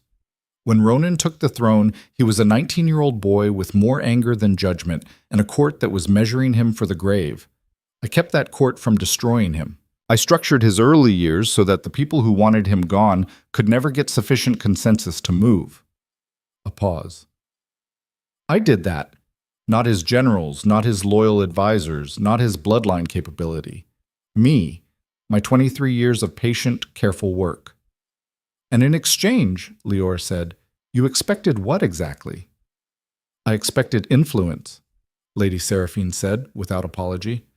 "I expected that the king I had protected and guided and shaped would continue to govern with my council at the center of his decision-making. I expected that when I brought a recommendation to the throne, it would receive the respect that 23 years of correct decisions earns." A long pause. What I got, instead, was a king who grew up and started making decisions I hadn't approved, who brought in advisors without consulting me, who changed the taxation framework I'd spent years stabilizing, who started looking at the border provinces as if they were recoverable, when I had built an entire long-term policy architecture around them being a managed loss. "The border provinces," Leora said slowly. "That's what this is actually about." Lady Seraphine looked at her. Something in the pale eyes confirmed it. "There are people invested in the current border arrangement," the lady said carefully. "Significant people. People who have built economic infrastructure around the access that the current policy provides. If the king changes the border framework, that infrastructure collapses, and those people who have been very useful to me over many years, lose a great deal." A pause. "I needed him compliant. Not incapacitated, not dead, compliant. The toxin was designed to reshape his judgment, make him less certain of his own instincts, more likely to defer to someone who projected certainty." She said it with the tone of someone describing a sensible policy decision. "It was working until you arrived." Leora looked at her. "You poisoned him to protect a trade arrangement." "I poisoned him to protect 23 years of carefully constructed stability," Lady Seraphine said, "and I would have continued doing so without incident if the king hadn't developed an inexplicable fixation on a servant's laundry." The pale eyes were cold. "What are you, really? Corvith's people don't leave on principle. I know her methods. You were useful to someone when you left Verlaine." "I was no one," Leora said. "I am no one. I'm a maid who can feel poison in blood and happened to be in the wrong corridor on the wrong night." She held the lady's gaze. And that was enough. A silence. Lady Seraphine reached into the fold of her coat. She produced a small vial, dark glass, sealed with wax, the kind of container used for concentrated pharmaceutical compounds. She held it in her fingers with the care of someone holding something with a very specific and irreversible purpose. "The toxin in that vial is not the long-term compound," she said. "That one is designed for patients. This one is not." She set it on the bench beside her with a small, definitive sound. It was always a contingency. If the gradual approach was discovered, something faster would be required. Not for the king. He's too visible, too well documented, but for a palace maid with a history in Verlaine. A pause. There would be questions, of course, but the answers would be an operative with a documented connection to a foreign intelligence establishment, Found dead under mysterious circumstances, explained by the security filing that's already on record. She looked at Leora. It would be unfortunate, but it would be contained. Leora heard it and felt something go very still and very clear inside her. Not fear, something past fear. The place you arrived when fear had done everything it could do, and what was left was just the situation and the space between where you were and what was coming. You're making a mistake, she said. I don't think so, Lady Seraphine said. She picked up the vial. I've made very few mistakes in 23 years. This is a clean solution to a problem that's become disruptive. She stood. I genuinely have no pleasure in this. You're competent and apparently principled, which I respect, but you walked into something larger than yourself and the door came off its hinges. It didn't open. It came off. The reinforced oak exploding inward as if struck by something that had not bothered to calculate what the door could withstand. The iron hinges shearing with a sound like a weapon being fired. The whole structure hitting the stone floor of the cellar with a concussive impact that sent the lanterns jumping and filled the small room with swirling stone dust. And through the space where the door had been, Ronan Varric came in. He came in the way a natural disaster came in. Not with the composed, controlled motion of the king she'd watched work at a desk for 17 days, but with something underneath that, something older and much more fundamental, the thing that Varric bloodlines carried and spent their lives managing. His eyes were not the careful gray of the study. They were burning. Every line of him was burning. All the restraint that usually lived in his jaw and his hands, and his careful voice stripped back to the bare framework of something that had found what it was looking for and was not particularly interested in being reasonable about it. He took in the room in a single sweep. Leora on the bench, upright, unharmed. Lady Seraphine standing, the dark vial in her hand. The space between them that the lady had been crossing. Lady Seraphine did not step back. Leora would remember that later. That whatever else the woman was, she did not step back. Ronan, the lady said, and her voice was still steady. Listen to me. You're not well. You haven't been well. Everything I've done has been to protect. He crossed the room in 4 steps and took the vial from her hand. Not gently, not violently, but with the absolute certainty of someone removing a weapon from a situation where it had no further role. Lady Seraphine's hand was empty before she'd finished processing that he'd moved. He looked at the vial. Something moved through his face. Something that had to do with knowing what it was and what it had been for and who was holding it when he'd come through the door. When he looked up at Lady Seraphine, what was in his face was not grief. It was past grief. It was the thing that was on the other side of it. Ronan, stop. His voice was quiet. That was the worst part. She had expected volume, expected the roar of the thing she could see burning in his eyes. Instead, it was quiet, and the quiet was so total that the distant sounds of the palace above seemed very far away. Stop talking. He looked at Leora. The burning gaze moved over her with the speed of pure assessment. Is she hurt? Is she whole? And when it confirmed what it needed to confirm, something in him recalibrated, not down, but sideways, into something that was still enormous but had found a container. He reached for Lady Seraphine's coat collar with one hand. Ronan. Leora stood. Don't. He stopped, looked at her. You made a promise, she said. Justice. The moment held. She could feel his system from across the room, the poison at its highest recorded level, and underneath the poison, the biology of what he was, the wolf nature that had been under siege for months and was now cornered and furious and freed from enough of the toxin's fog to know exactly what it wanted, straining against the framework of what he'd chosen to be instead. She could feel the war between them. It was the most nakedly she'd ever felt it. She held his gaze and did not look away. Justice, she said again, steadily, like it was a rope and she was handing him one end. He looked at her for a long, suspended moment. Then his hand came down. He stepped back from Lady Seraphine. His jaw was iron. Every muscle in his body was iron. But he stepped back. He turned to the doorway, where 2 of his personal guard, the parallel security channel, not the palace security that Lady Seraphine had access to, had materialized in the space behind him, clearly having followed him down here at a pace that suggested they'd been running. "Secure her," he said. His voice had found its controlled register again, though barely. "No contact with the advisory staff, no communications, nothing leaves this floor." The guards moved. Lady Seraphine went with them the way she'd done everything, without flinching, without displaying anything that could be used. She walked through the doorway, and the guards fell into position, and then she was gone, and the sound of their footsteps on the stairs faded out of the cellar. Leora released a breath she'd been holding for what felt like several minutes. Ronan turned back to her. He was breathing hard. The burning in his eyes hadn't fully cooled. "How did you find me?" she asked. "The morning page saw the direction the guards took you." He looked at her with the full weight of everything the last 20 minutes had contained. "And I have a secondary map of the foundation passages. My uncle built this cellar. I knew what it was for." She looked at the shattered door frame, the oak planks scattered across the stone floor. "You broke the door off the wall." "Yes, with your hands." "It seemed like the most efficient approach," he said. Something in his voice had gone rough at the edges, past the control.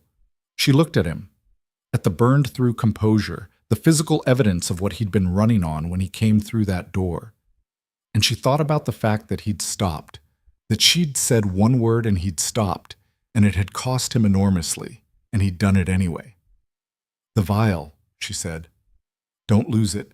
It's evidence." He looked down at his closed hand, the vial inside it. He opened his fingers and looked at it with the expression of a man looking at something that had nearly taken something irreplaceable from him. "The physician's documentation arrived at noon," he said, 10 minutes after you disappeared." He closed his fingers around the vial again. "We have everything." From above them, through the stone and the old timber and the layers of the palace's foundation, a clock struck. 1, 2, 3. The third bell, marking the middle of the afternoon. The sound came down through the stone like water through old rock, slow and inevitable and utterly indifferent to what had just happened in this room. Leora looked at the broken door, at the wall where the hinges had been, at the man standing in the middle of the cellar with a vial in his fist and burning in his eyes, still fighting the thing inside himself back to a manageable position. She crossed the room to him. She put her hand over his closed fist, the one that held the vial, the one that was still shaking with contained force, and she let the pull come, let it work through the contact, drawing back the toxin that the morning's stress had rampaged through his system. His breathing changed. The burning in his eyes went from wildfire to something steadier, still hot, still present, but banked, deliberate. He looked down at her hand on his. "You should have called me," he said. "You should have called me before you let them take you." If you'd come into that antechamber when the guards were there, she would have had her council session proof, Leora said. She would have had you on record as reactive and compromised in a confrontation witnessed by Crown security officers. "I know," he said. "I know why you did it." A pause. "It doesn't mean I want you making that calculation again." She didn't answer, but she didn't take her hand away either. They stood in the cold cellar in the lantern light, and above them the palace went about its enormous ordinary business, unknowing, and below them the stone foundation was very old and very quiet, and the clock did not strike again. Then Ronan said quietly, "There's something you need to know about Davin's documentation." She looked up at him. "It confirms the compound, the concentration, the cognitive effects." His voice was steady now, deliberately steady. "It also confirms something I didn't know, something the physician found in the analysis that changes the frame of this entire situation." He looked at her with the gray eyes that had gone past burning into something that was simply open, in a way she'd never seen them open before. The compound she used wasn't something you could buy or commission from a common chemist. It was built around a very specific understanding of Varic bloodline biology, the kind of understanding that takes years of access to study. A pause. "And it was built around a very specific counteragent." She went still. "What counteragent?" "The compound was designed," he said, "to degrade in the presence of a very particular biological signature, something rare, something that, according to Davin's analysis, isn't present in the palace healer staff, or the advisory medical team, or any of the standard palace medical infrastructure. He held her gaze. It was designed to fail in the presence of someone who could neutralize it naturally, as if the architect of the poison knew, when they built it, that such a person existed. The cellar was completely silent. Leora heard her own blood moving. "She didn't put me in this palace by accident," she said. The words came out slowly, each one placing itself carefully, the way you stepped on stones across moving water. "She found me. Before any of this. She put me here." "Or someone did," Ronan said, "with access to very specific information about what you are, about what Corveth's establishment produced, about where you went when you left." His voice was careful, watching her face. "The question isn't just who poisoned me. The question is who built a plan complex enough to include both the poison and its cure, and put both inside the palace walls and then waited." Leora looked at the lantern on the floor. The flame inside it was small and absolutely steady in the still cellar air. "She wasn't the architect," she said. The sentence arrived fully formed, assembled from all the small pieces she'd been carrying for 17 days. The precision of the compound, the resource access, the patience of the plan, the way it had anticipated every variable. "She wasn't smart enough for this. I mean, she's formidable. She's capable. But this," she looked at Ronan, "this was built by someone who thought 12 moves ahead, who anticipated the poison failing, who built the counter into the equation from the beginning, who needed someone inside this palace who could survive what was coming. Someone who wanted the king to survive," Ronan said slowly, "but compromised, dependent on a counter-agent they controlled. Someone who would be the only source of relief. Someone who wanted to own the cure," Leora said, "not just the poison." The flame in the lantern didn't move. Somewhere above them, in the full machinery of Varric Palace, Lady Seraphine Drax was being escorted to a secure room by the king's private guard. The physician's documentation was on the king's desk. The case was, by any legal standard, constructed and sufficient. And the architecture underneath all of it, the real architecture, the one that had been visible all along to anyone standing far enough back, had just revealed itself in this cold underground room in the light of two small flames, to two people who had only just understood that they were standing inside it. "Who?" Ronan said. Leora looked at him. "I don't know," she said, "but I think they're still in the palace." The question hung in the cold cellar air like smoke. "I think they're still in the palace." Ronan looked at her for a long moment, and she could see the same process she'd watched him run a dozen times in the study. The assembly of pieces, the construction of probability, the disciplined refusal to arrive at conclusions before the evidence supported them. But underneath the process, something else was moving. The thing that had come through the door with him was still in the room, quieter now, watching. "Then we find them," he said, "but not tonight." She understood why. Tonight was already full.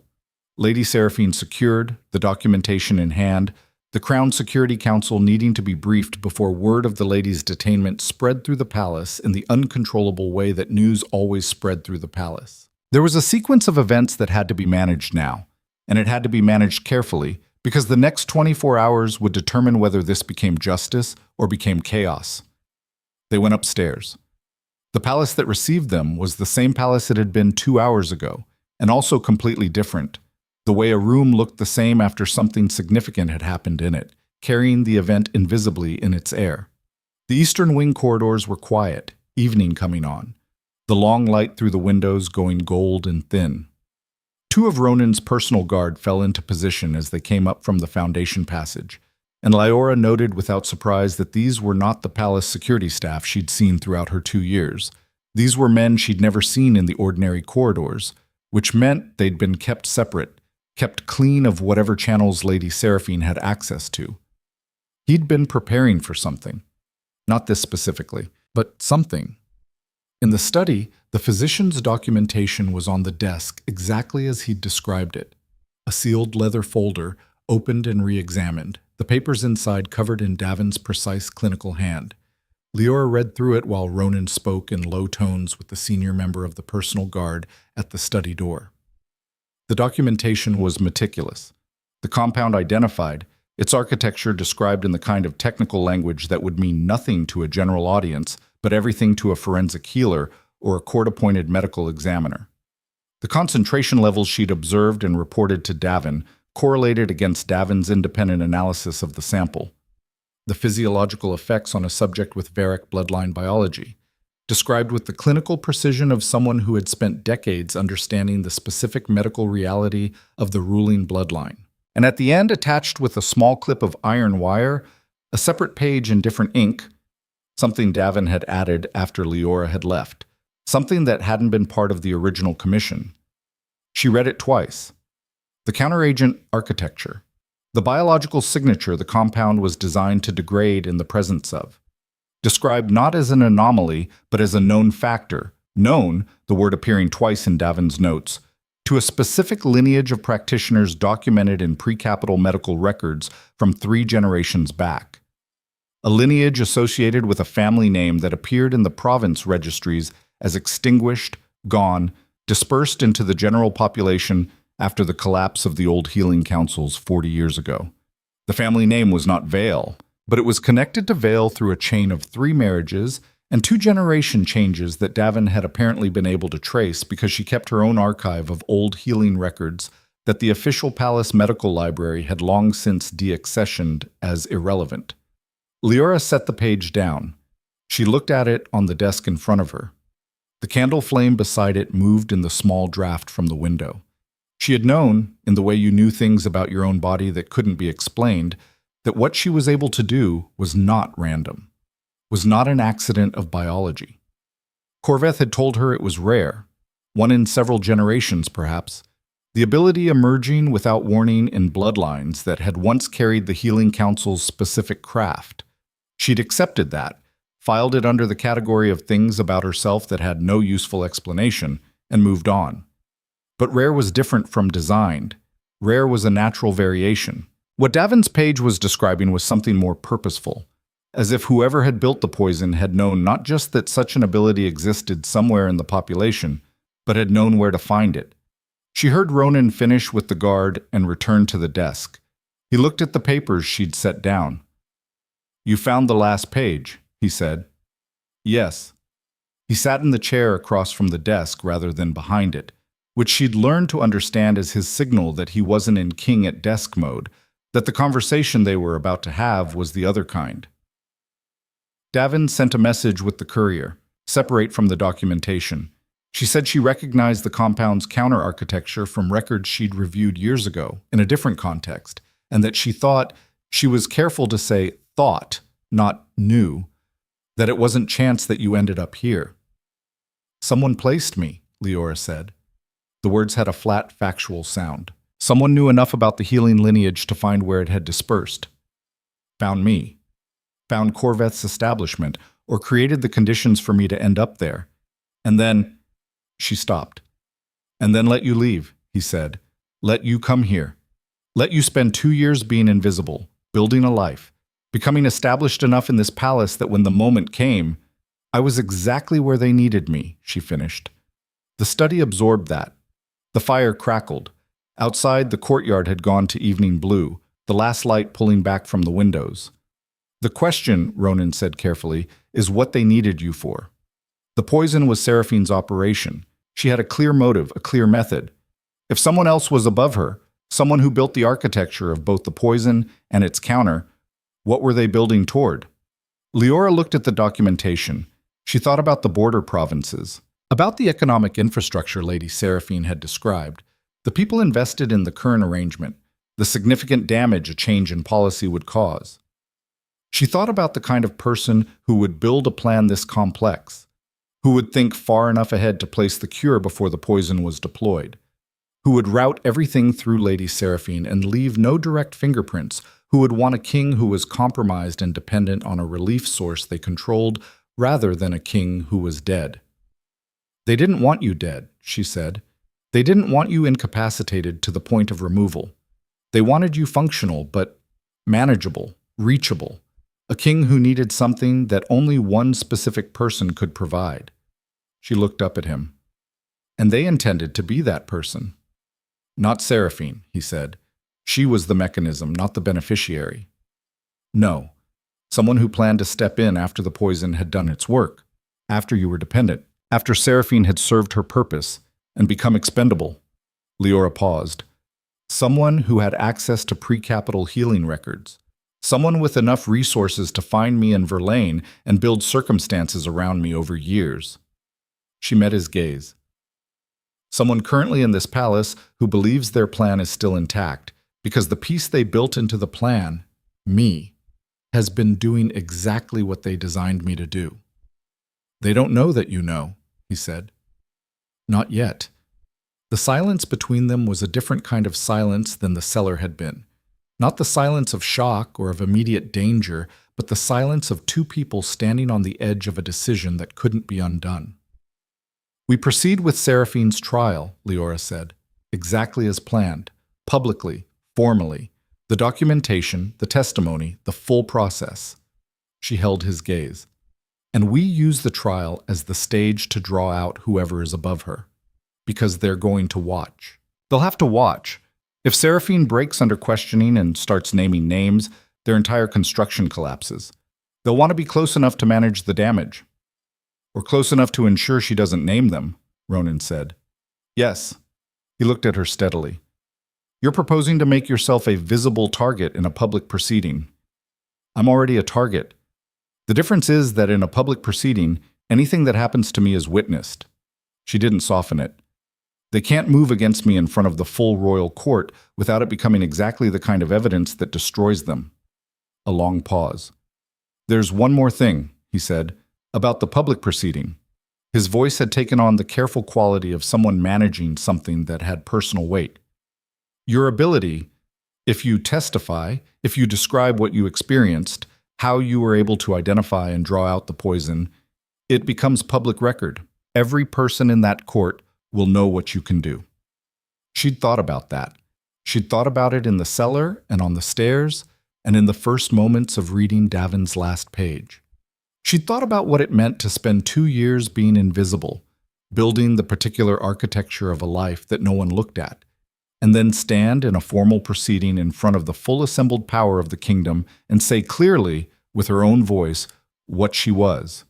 I know, she said. You understand that once it's public record, the way people see you changes permanently. I understand.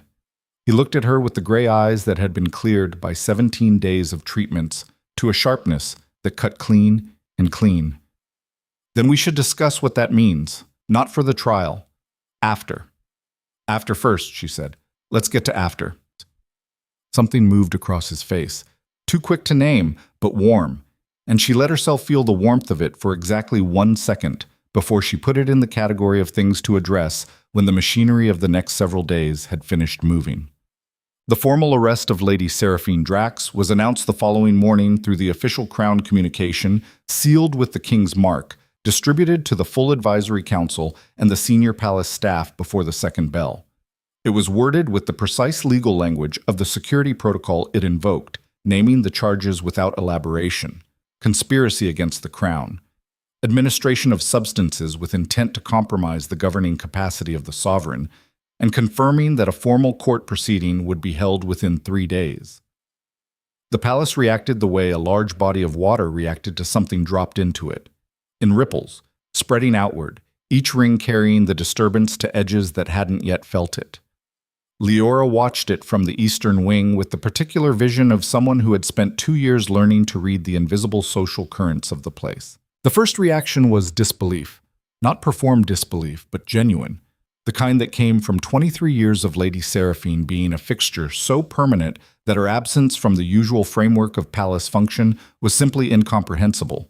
The second reaction was recalculation, each person quietly revising their own position relative to the new landscape.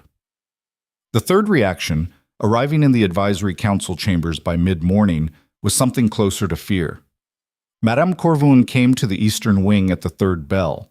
She knocked on the antechamber door with the knock of someone who had thought very carefully about whether to come and had decided that not coming was the worst option. Leora opened the door. Madame Corvoon looked at her. The 2 years of mild disdain and the 2 weeks of active suspicion were still visible in the housekeeper's face, but underneath them something had shifted. A renegotiation happening in real time, a person updating a model they'd been confident in. "I owe you an apology," Madame Corvine said.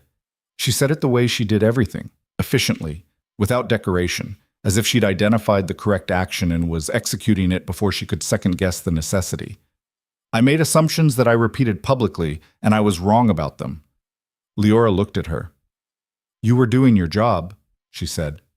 "You protect the household." An unexplained reassignment looked like the kind of thing that warranted scrutiny. A pause. Madame Corvine had clearly prepared for a cooler reception.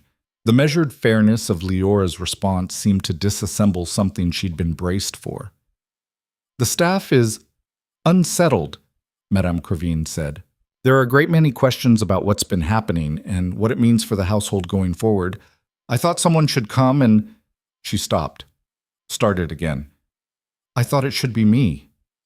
"Tell the staff that the household is stable," Leora said. "The king's position is secure. The trial will establish the facts publicly. That's all anyone needs to know until then." Madame Corvine looked at her for a long moment. Then, with the air of someone crossing a threshold they'd been debating, she said, "How long did you know?" "Long enough," Leora said. "Not as long as I should have." Another pause. Then Madame Corvine nodded. One clean, decisive nod, and left.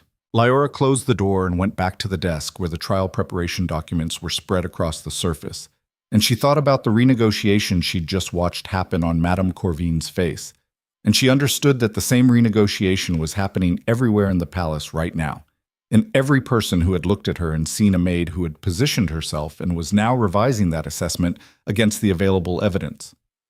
It was uncomfortable. She'd spent 2 years avoiding exactly this kind of scrutiny, but she'd meant what she'd said to Ronan the night before. Invisible was a smaller goal than she'd realized. Invisible was the goal of someone managing fear. She had been managing fear for 2 years, and she was finished. The 3 days of preparation were the hardest days. Not because of the work itself.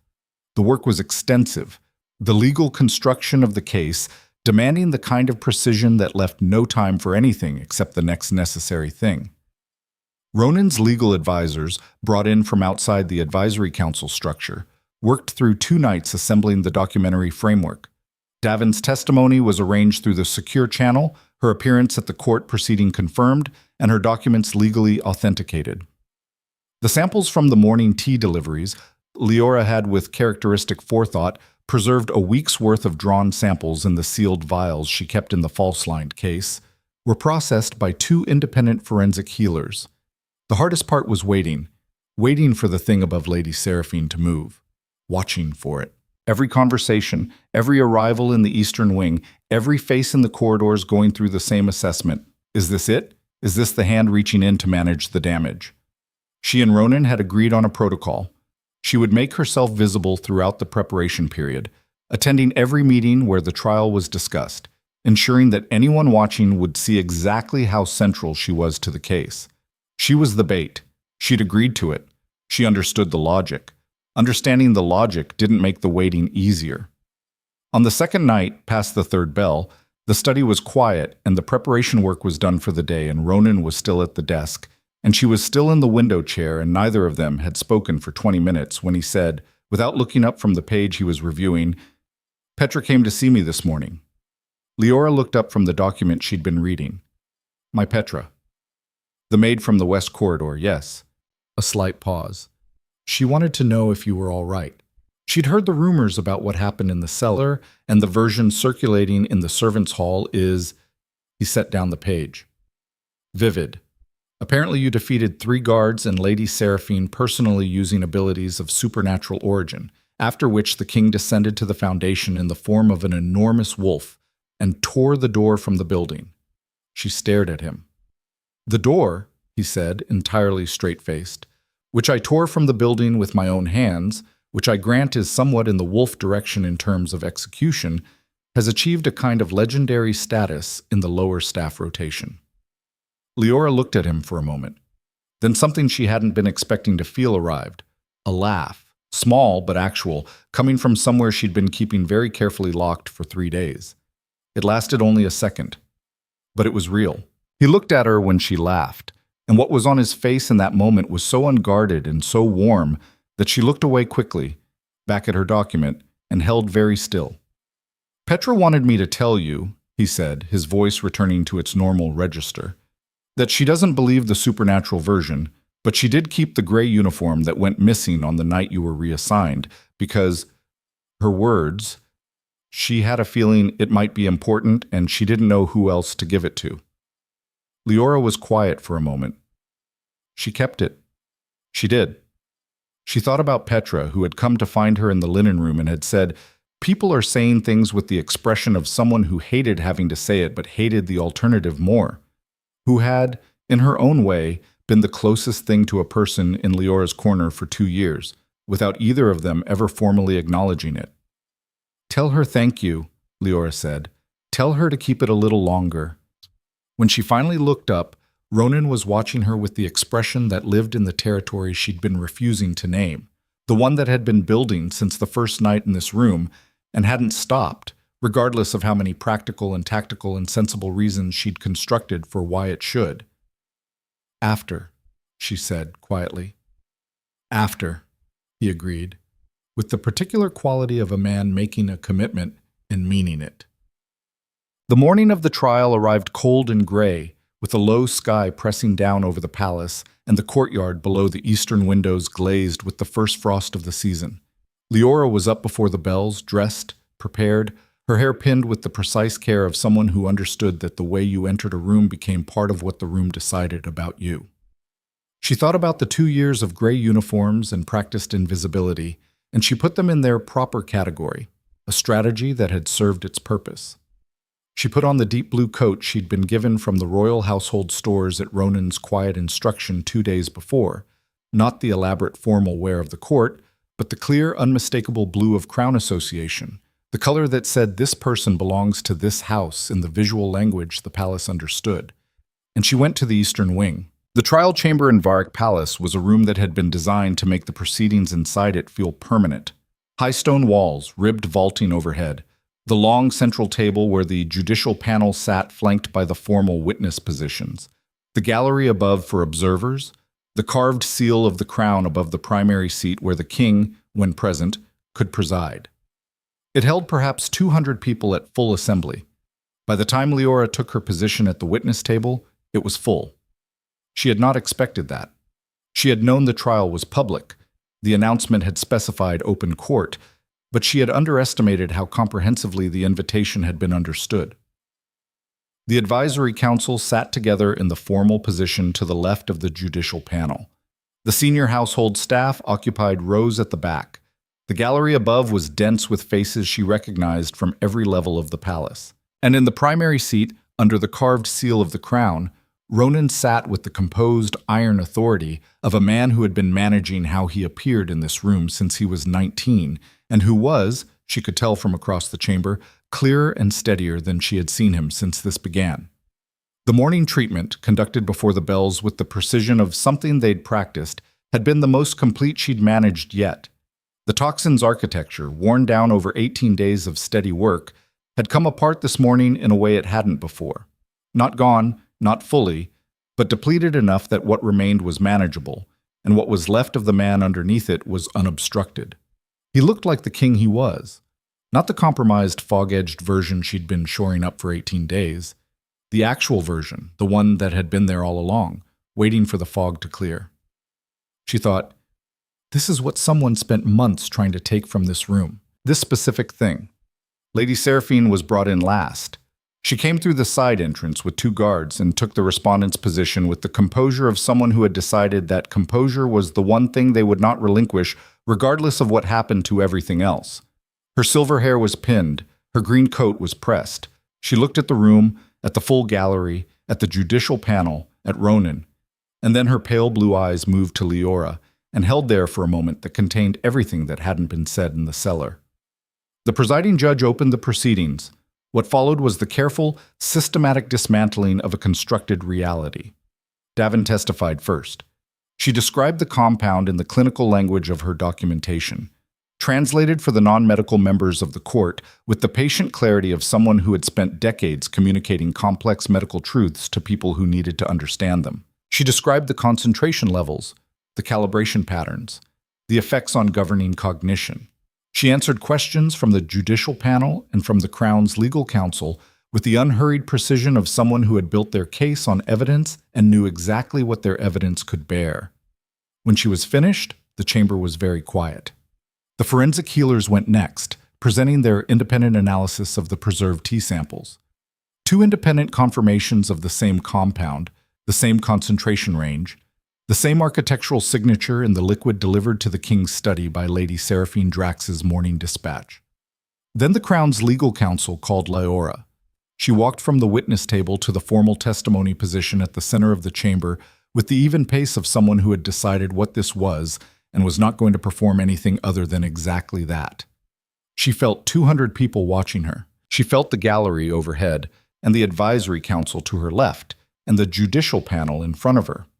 She felt Ronan, across the chamber, with the particular quality of attention he aimed at things that mattered to him. She stated her name, her position, her length of service in the palace. The first questions were procedural. When had she been appointed to the personal household? Under what circumstances? What her duties had entailed? She answered each one with the clean directness of someone with nothing to hide and nothing to perform. Then the counsel asked, "Can you describe for the court the nature of the ability you brought to bear in this matter?" The chamber didn't go silent exactly. It was already quiet. But the quality of the attention in the room changed, sharpened. She looked at the judicial panel. She thought about the 2 years she'd spent making herself invisible, and the 18 days that had unmade all of that with thoroughness she was still reckoning with. And she said, "I was born with the ability to sense foreign compounds in a person's bloodstream through physical contact, and to draw them from the system through the same mechanism. Specifically, my body can identify and neutralize structured toxins, compounds that have been deliberately synthesized rather than naturally occurring. The longer a compound has been present in a person's system, the more clearly I can detect its architecture." She paused. "When I made contact with the king in the first days of my appointment, I was able to identify the presence of the compound that physician Davin has described this morning. I was able to confirm it matched the compound in the T samples. And over the period of my appointment, I administered daily treatments to reduce the compound's presence in the king's system. The chamber absorbed that. She watched it absorb it, the advisory council, several of whom were visibly recalculating, revising their understanding of the last 18 days against this new frame. Madame Corvin, in the row behind the council section, with an expression that had traveled a considerable distance from the one she'd worn 2 weeks ago. "And in your assessment," the council continued, "was the compound administered in the king's morning tea consistent with an ongoing, deliberate campaign of cognitive compromise rather than a single act?" "Yes," she said. "The calibration of the doses, specifically the pattern of increased concentration on days preceding significant public appearances by the king, indicated ongoing, intentional adjustment. Someone who knew his schedule and was using it to maximize the compound's effect at moments of highest visibility." She heard, in the gallery above, the sound of breath being held and released. The council nodded. "Thank you." He sat down. There was a pause. The presiding judge conferred briefly with the panel members on either side, and then Lady Seraphine's defense counsel stood, because this was a formal proceeding with formal rules, and Lady Seraphine was entitled to the full apparatus of the law, which included the right to challenge testimony. The defense counsel was good. He'd had 3 days and was clearly very good. He took the systematic approach, the history in Verlaine, the documented connection to Corveth's establishment, the question of whether a woman with a background in intelligence operations could be considered a reliable, unconflicted witness. He laid it out carefully, professionally, as an argument. He was halfway through the argument when Ronan spoke. He didn't raise his voice. He didn't interrupt with the authority of the primary seat, though he could have. The king's right to speak during proceedings over which he presided was absolute. He simply said, from across the chamber, with the gray eyes level and clear, and entirely without fog, She placed her hand on my wrist and told me I had been poisoned for months. Then she spent 18 days at significant personal risk proving it. Whatever her history before she arrived in this palace, her history in this palace is not in question. The defense counsel stopped. The chamber was absolutely still. I would suggest, Ronan said with the controlled precision of a man who had chosen every word in advance and was deploying them now with the accuracy of someone who knew exactly where they would land, that the proceeding return its attention to the evidence before it. The defense counsel sat down. There was no more challenging of Leora's testimony. What followed was 2 more hours of systematic legal process. Evidence reviewed, testimony reconciled, the formal record built in the meticulous way that legal records were required to be built. Lady Seraphine, when finally given the opportunity to speak in her own behalf, gave a statement that was notable for what it didn't say. She did not name anyone. She answered the panel's questions about her motive, the border policy, the economic interests, the structural argument she'd made in the cellar, with the frank precision of someone who had decided that denial was beneath her. I believed I was protecting the kingdom's stability, she said. I still believe the border policy I was maintaining was correct. I accept that the method I chose was wrong. She paused.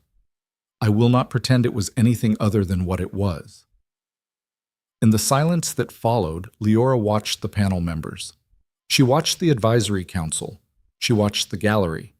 And she watched, carefully, from the corner of her trained attention, the faces around the edges of the room, the ones who had come to observe rather than participate. The ones who were very still in a particular way, the stillness of people processing the distance between the plan they'd understood to be in motion and the reality of what they were watching. She didn't see a face that broke. She didn't see the tell she'd been watching for, but she felt, with the same instinct that told her things about bloodstreams and the invisible architecture of what lived in them, that someone in this room had spent the last 2 hours understanding that everything they'd built had just been publicly and formally dismantled, and that they were not yet finished. The judicial panel retired to deliberate.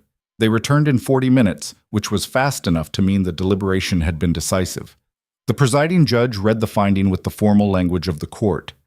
Lady Seraphine Drax, found responsible for the deliberate and sustained administration of a cognitively compromising compound to the sovereign of the Varick Kingdom, found responsible for conspiracy against the crown, sentenced to permanent removal from the advisory council and all court positions, the forfeiture of her estate and holdings to the crown, and confinement at the crown's designation for a period to be determined by ongoing legal review. No execution, no public vengeance. The law. Leora looked at Ronan across the chamber. He was looking at her. And what was on his face? In front of the full assembled court, in the high-vaulted trial chamber, in the carved seal gravity of that formal room, was something that made no attempt to be anything other than what it was. The panel concluded. The guards moved to escort Lady Seraphine. The chamber began to stir with the sound of 200 people releasing held attention, the exhale of a proceeding finished. And then Ronan stood. The chamber went still again. Before this proceeding closes, he said with the full carrying quality of his voice in that vaulted space, I want to address a matter of formal record that the court should be aware of. He looked at the judicial panel, and then at the gallery, and then, with the deliberateness of someone making a very specific choice about where to land, at Leora. The woman who testified today, Leora Vale, possesses an ability that has been documented this morning in this proceeding's formal record. That ability, the capacity to identify and neutralize structured toxins in the human body, is not a threat to this crown. It is not a cause for suspicion. It is not, as some may be inclined to frame it, something to be feared.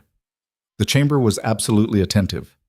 It is, he said, this kingdom's most significant natural resource for the protection of its sovereign and its court, and effective immediately, the holder of that ability is placed under the full protection of the crown, with a formal position in the royal household as designated protector and medical counsel to the king. He held her gaze. She is not a servant who rose above her station. She is not an operative with divided loyalties. She is the reason the king you see before you today is alive and thinking clearly and standing in front of you capable of making this statement. A pause. The record should reflect that. The chamber was very quiet for a moment. Then, from somewhere in the gallery, she never saw who started it, a sound began.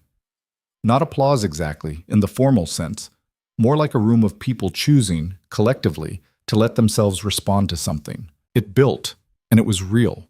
And it was the sound of 200 people who had spent 3 weeks inside the ambient pressure of a court managing an unknown crisis and had just been given for the first time the full truth of what the crisis had been and who had resolved it. Leora stood in the center of the trial chamber in the deep blue coat that said "this house" to everyone who understood the language of it, and she did not look away from Ronan, and she felt the weight of the recognition, not the performance of it, not the politics of it, but the actual weight of being seen clearly and accurately by a room full of people who had decided, after watching 2 hours of evidence, that they understood what they were looking at.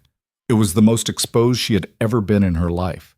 She stayed standing, because she had decided, in a cold cellar lit by 2 lanterns, that invisible was a smaller goal than she'd realized, and she was finished with small goals. What she didn't let herself show, what she kept in the very center of herself carefully for later, was the fact that somewhere in the gallery above, she had spent the entire proceeding watching for a face that didn't show itself. An absence. A space where the architect of all of this should have been, watching their construction collapse, and wasn't. The case had been won. Lady Seraphine had been convicted. The court knew the truth. And the person who had placed Leora in this palace, who had built both the poison and the cure and put them in the same room and waited, had not been in that room today, which meant they were somewhere else, watching, waiting, still building. But that was a problem for after, and after, finally, was here. The palace after the trial had a different sound. Leora noticed it first in the eastern wing corridors, a shift in the texture of the ordinary noise, the way water changed sound when it moved from one kind of channel to another. Before, the palace had been a place of managed surfaces, every voice calibrated, every footstep placed with the awareness of what the wrong sound in the wrong space could cost you. Now there was something looser in it, not chaotic, not celebratory exactly, more like the specific quality of air after a long-held pressure releases. The atmosphere of a place that had been carrying something without knowing the full weight of it and had just set it down. She walked through it and felt it and filed it away, because the absence in the gallery was still with her, steady and cold underneath everything else, and she was not finished. The afternoon following the trial was occupied with the legal aftermath, the formal transfer of Lady Seraphine's household to Crown custody, the documentation of the estate inventory, the notifications that had to go out to the border province administrators whose economic arrangement with the lady would now need to be reviewed and restructured. Ronan managed it with the systematic efficiency of a man who had been waiting to have his full mind back and was now using it at capacity, working through the afternoon with the senior legal secretary and 2 of the newly reorganized advisory council members, the 3 who had been identified through the trial's evidence review as having no prior knowledge of the lady's activities. Leora sat in the window chair and thought about Corveth. She hadn't let herself think about Corveth directly during the trial preparation, keeping that thread at the edge of her attention rather than the center, because the center needed to stay clear for the work at hand. But now the work at hand was mostly done, and the thread was pulling, and she followed it. Corveth's establishment in Vare Lane had taken in young people with unusual abilities and shaped them. That was the version Leora had understood at 17 when she'd arrived, that it was an unconventional household, morally ambiguous perhaps, but fundamentally a place that offered training and placement to people who would otherwise navigate their peculiarities alone. Corveth had been direct about the transactional nature of it. She'd offered skills and structure in exchange for the eventual deployment of those skills on assignments she arranged. Leora had left before completing the training, before being deployed. She had always attributed her departure to principle, to the realization that the life Corveth was building her for was one that required more moral flexibility than she possessed. She'd told herself that version of the story for 6 years, and she'd believed it. But if someone had placed her in Corveth's establishment deliberately, knowing what she was, knowing the healing lineage she carried and what it could do, then her arrival there hadn't been accidental. And her departure, which she'd thought was her own choice, her own act of self-determination, had it been facilitated? Had the doors she'd found open on her way out of Verlaine been open because someone had arranged them that way? Had she ever, in her life, been moving under her own power? The thought arrived in the study's evening quiet with the flat, cold weight of something that had been true for a long time and was only now being looked at directly. She heard the legal secretary leave, heard the door close, heard Ronan's footsteps cross the study, and then the particular sound of him stopping, not at the desk, somewhere between the desk and the window. "You've been somewhere else for the last hour," he said.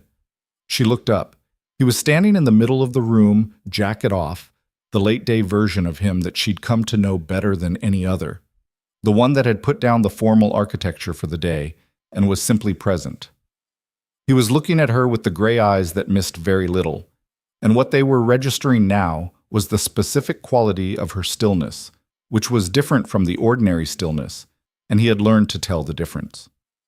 "I was thinking about Corveth," she said. He crossed to the window and sat on the edge of the desk, which was his thinking position, and waited. She told him. All of it. Not the abridged version she'd given him in the corridor on the night the note arrived, but the complete version. Arriving at 17, the 4 years of training, the specific curriculum that Corveth had built for her that she now understood, looking back, had been designed around her ability rather than being generic to all the establishment's residents. The doors that had been open when she left. The particular ease of her transition to the capital, the way a room in the servants' hall had become available at exactly the right moment, the recommendation she'd received from a woman in the provincial town who Leora had always assumed was simply a kind stranger. "I think someone managed every transition I've made since I was 17, she said. "I think someone found me when I was young enough to shape, placed me where I would develop the skills I needed, and then moved me here when the time was right." She held his gaze. "I think the life I've been living as my own was significantly more constructed than I understood." The study was quiet. The fire had burned down to orange. "That doesn't make it yours less," Ronan said. She looked at him. "The choices you made inside the constructed circumstances," he said. "The decision to leave Verlaine rather than finish the training. The way you built your life here, the 2 years of care, the exactness of it. The way you'd made yourself genuinely good at this work, rather than just using it as cover." He held her gaze steadily. "Whoever built the frame didn't make those choices. You did." A pause. "And the choice you made 3 weeks ago in this room, when you could have taken your uniform and gone back to your quarters and let me fight this alone. No one built that. That was entirely you." She was quiet for a moment. Something about the way he said it, not comfort, not reassurance, but simple accuracy, settled the cold weight in her chest without dissolving it entirely. The truth of the construction didn't disappear, but it sat differently. "We still need to find them," she said. "Yes," he said. "We do." She stood and crossed to the desk. She pulled the trial documentation toward her and found the page she'd been turning over in her mind since the gallery. The attendance record, the formal log of everyone present at the proceeding, each person's position and affiliation noted in the court's formal hand. She ran her finger down the list. "Who was invited, who didn't come?" she said. Ronan looked at the list from across the desk. The advisory council attendance was full except for Seraphine's seat, which was vacant by definition. The senior household staff, Madame Corvine, was present. Her deputy was present. He paused. Lord Halvane was present. He sat in the third row. She remembered the name. The trade minister. The man who had looked at Ronan during the delegation meeting with the expression of someone revising their assessment. "Who wasn't there?" she said. "Go through the formal invitations." He crossed to the correspondence cabinet and found the invitation dispatch log, the formal record of who had been sent a court proceeding notice, cross-referenced against the attendance log submitted by the door registry. He ran through it quickly, with the efficiency of a man who'd been reading these documents for years. "The border province administrators received formal notice as courtesy," he said. "Their attendance wasn't required. They're not court members." He kept scanning. "The medical council was notified for professional record purposes." A pause. His finger stopped.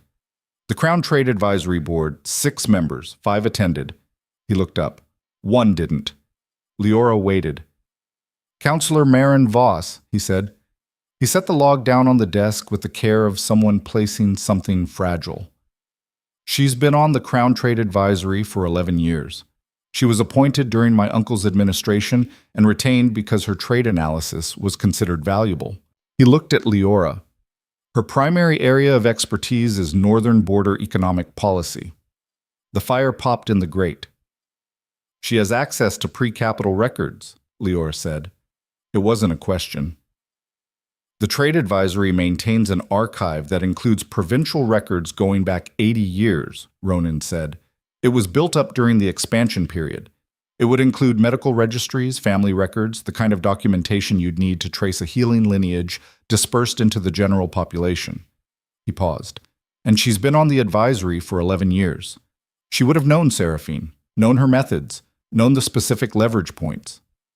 She wasn't at the trial, Leora said. She was the only person with a formal invitation who chose not to be in that room. They looked at each other across the desk. She didn't come because she didn't want to be seen managing her response to the verdict in front of people who were watching faces, Leora said. She made a calculation that absence was cleaner than presence. A pause. Which means she's been operating carefully for a very long time, long enough to know that she doesn't make unforced errors. She also didn't try to move against you during the trial preparation period, Ronan said. When you were the most visible you'd been, when removing you would have been highest value. He was already building the picture. She could see it happening behind his eyes. She didn't move because she was waiting. She built a plan with a long horizon, and she's not going to abandon the horizon just because one phase failed. She'll adapt, Leora said. She'll rebuild around whatever the trial's verdict created. New circumstances, new leverage points, new approach. She looked at the attendance log. We have a narrow window in which she doesn't know we've identified her, before she realizes the attendance record was cross-referenced. Tonight, Ronan said. Tonight, she confirmed. Balma sip bom. But he did not go to Marin Voss's quarters with a guard detail and a formal arrest warrant. Leora had argued, quietly, but with the precision of someone who had thought it through from every angle, that a formal arrest in the first hours after the trial would look reactive rather than considered, would give Voss's legal counsel grounds to argue that the Crown was in a pattern of politically motivated detainment, using the momentum of one conviction to sweep in additional targets without adequate independent review. The argument was sound, and he knew it was sound, and she could see him working through his own inclination, which was direct, immediate, and fully prepared to go through walls again, against the architecture of what would actually hold in the law. We bring her to the study, Leora said. Not under guard. Under the pretense of a private meeting, the king wishes to discuss the border province review in light of the trial's findings. She'll come because refusing would be its own signal. And when she's here, we give her the opportunity to be the person who steps forward rather than the person who gets dragged, she said. Not because she deserves that, because the information she has about who she worked with, who else is connected to the border arrangement, who provided her with resources, that information is worth more as a full disclosure than as a partial one extracted through legal process. She held his gaze. We offer her the choice. She cooperates fully, provides everything she knows, helps us dismantle the full structure, in exchange for a trial that acknowledges the cooperation. She tried to have you killed, he said. The burning that she'd watched him manage since the cellar was back in his eyes, lower now, controlled but present. Through Seraphine, with sufficient distance that she can deny it in court, she kept her voice even. I know, and I want the full truth of what she built documented and publicly known more than I want her to have a bad day. The best way to get that is to give her a reason to give it to us. The long pause of a man managing what he wanted to do against what was going to be most effective. Fine, he said. The message went through the formal communication channel at the 8th bell of evening. Counselor Voss was requested to present herself at the king's private study for a confidential consultation regarding the border province review. The message bore the crown seal and gave no indication of anything except the routine business it claimed to be. She came within 20 minutes, which told Leora everything about how carefully the woman had been tracking the palace's movements today.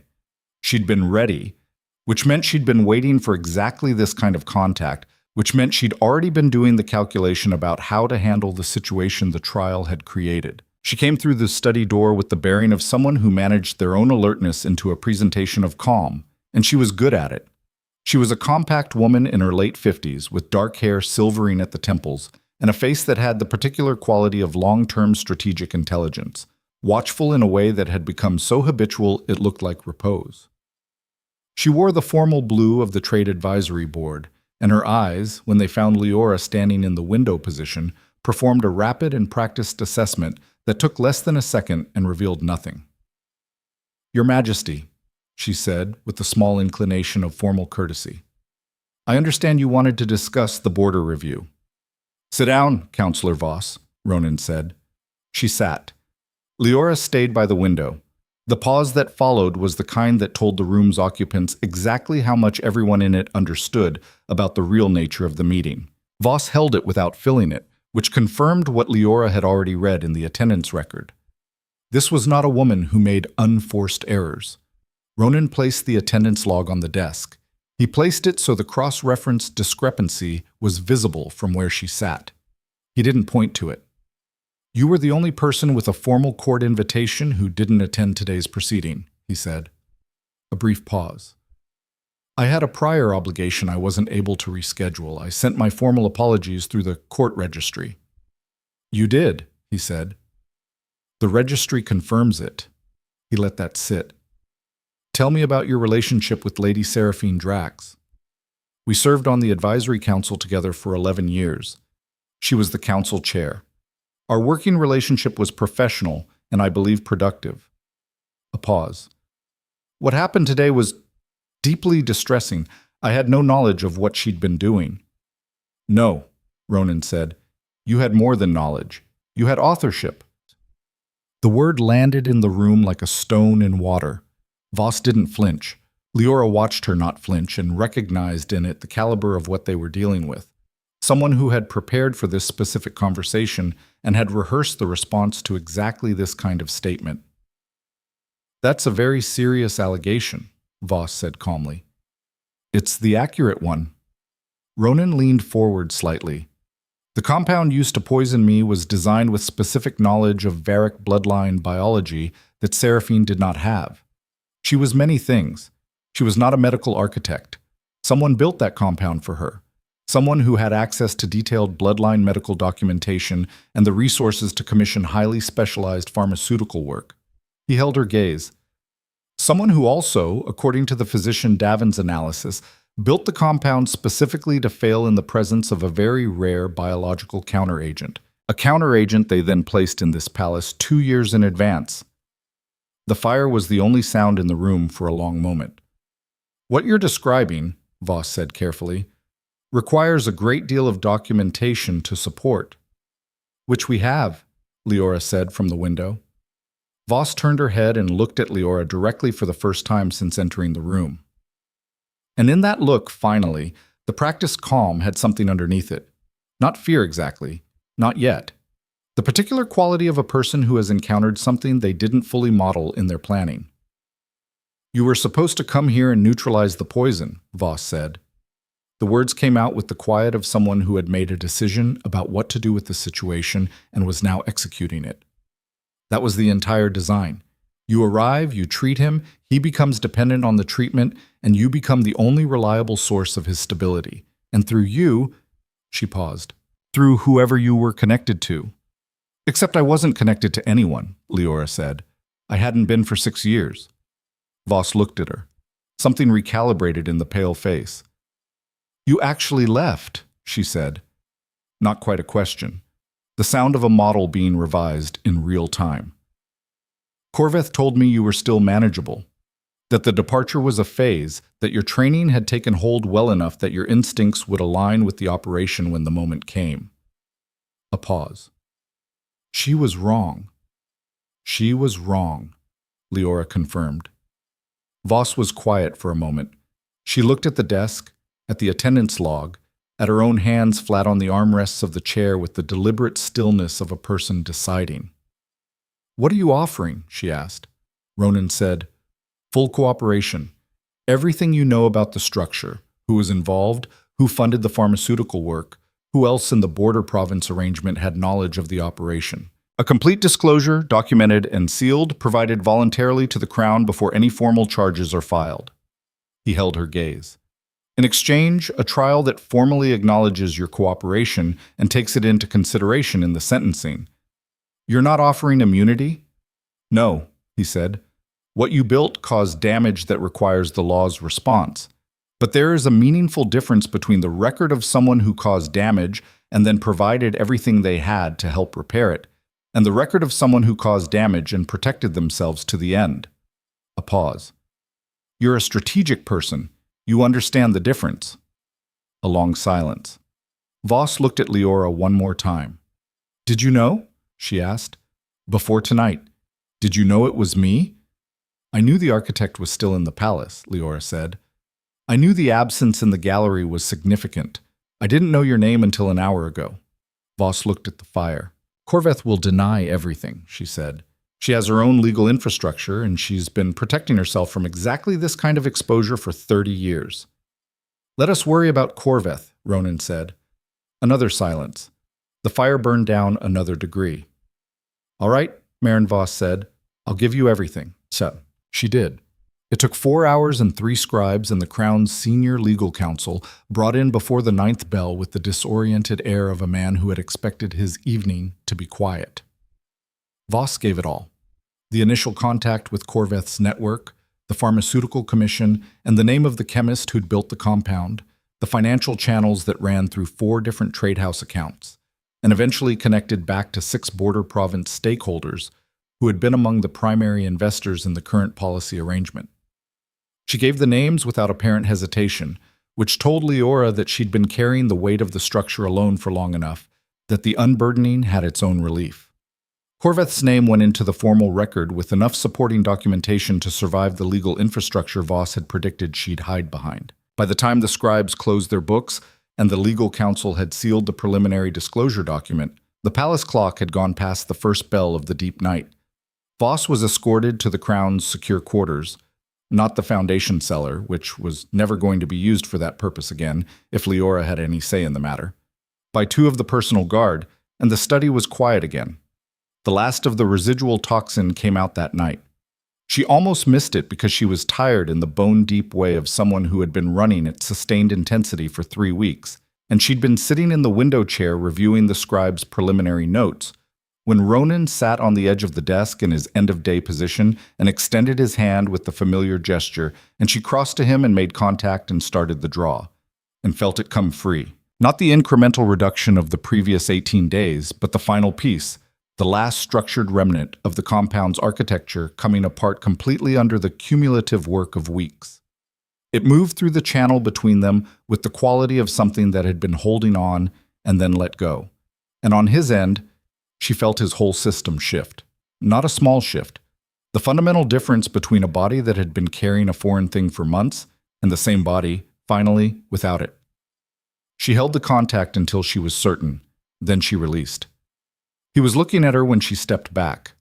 The gray eyes were clear in a way she had no prior reference point for, because she had never seen them without the toxin's shadow behind them.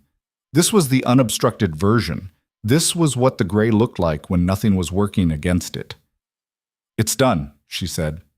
He didn't answer immediately.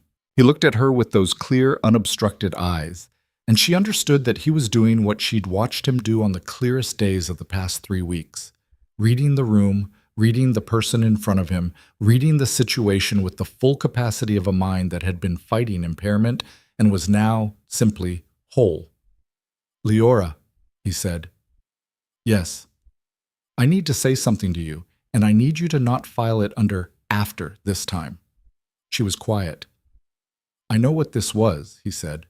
"I know the structure of it, the necessity at the beginning, the transaction, the specific circumstances that put us in the same room. I'm not confusing what circumstances created with what it became." He held her gaze with the directness of someone who had decided that careful management of his own expression was, in this specific instance, doing more harm than good. What it became is not circumstances. What it became is you, in this room. every day. Making a choice every single day to stay in something that was dangerous and costly and never guaranteed, and doing it with a quality of presence and steadiness and care that I did not know how to receive for the first week because I had forgotten what it felt like to have something in my life that wasn't strategic. She was looking at him. She didn't trust herself to speak yet, so she didn't. "I am not a simple person," he said. "I carry things that are not manageable in the conventional sense. I have a court that is in the process of being rebuilt from the ground up, and political problems that are going to require years of careful work, and a bloodline that has specific demands that I manage imperfectly on the best days." A pause. "I am not offering you a simple life. I have never wanted a simple life," she said. "I wanted an honest one." Something in his face broke open in a way that she'd never seen and didn't have a word for and didn't need one. He reached across the space between them and touched her face with both hands. Not pulling her forward, just holding the contact, the way you held something you'd been afraid of losing before you'd admitted to yourself how much it mattered. "You are the most important person in this kingdom," he said, quietly, like a fact. "Not because of what you can do, because of who you chose to be when no one was requiring anything of you." She looked at him for a long moment. 3 weeks of choosing the next necessary thing, of setting aside what couldn't be addressed yet, of filing the warmth in the careful category of after. And after was here, and the study was quiet, and the palace was still, and there was nothing left that needed to come before this. "Ronan," she said. "Yes, stop talking." He did. And when she stepped into the space between them and let the distance simply close, it felt like the most natural thing. Not performed, not arrived at through a long list of logical steps, but arrived at through exactly what it had been. 18 days of the most fundamental form of knowing a person, of holding their life in your hands and choosing, each morning, to do it again. The fire burned in the grate. The palace was deep in its nighttime quiet, and in the study where it had all begun, the king and the woman who had stayed held each other in the honest dark, and there was nothing in the room except what was real. Spring came early that year. It arrived in the way spring arrived in that part of the world, not gradually but suddenly, a week of warmth in late winter that broke the frost and brought the first green up through the courtyard garden's dark soil before anyone had expected to see it. The palace opened its windows for the first time in months, and the air that came in was different, carrying the particular smell of things beginning that Leora had always loved, the smell of possibility before it became complicated. She stood in the moonlit palace garden on an evening 3 weeks after the trial, 3 weeks after Voss's full disclosure, in the middle of the systematic dismantlement of a border policy that had been built on constructed leverage rather than legitimate governance, and she was not wearing the gray service uniform. She was wearing the deep blue of the Crown household, which she had stopped thinking of as a costume and started thinking of as simply what she wore, which was a transition she had not fully noticed happening. Petra had returned the gray uniform the morning after the trial, folded with care, with a small note in her rounded handwriting that said, "I thought you might want to keep this. For remembering." Leora had put it in the wooden box at the bottom of the wardrobe that held the few things she considered worth keeping, next to the small knife from Verlaine and the letter she'd never sent, and she had thought, yes, for remembering.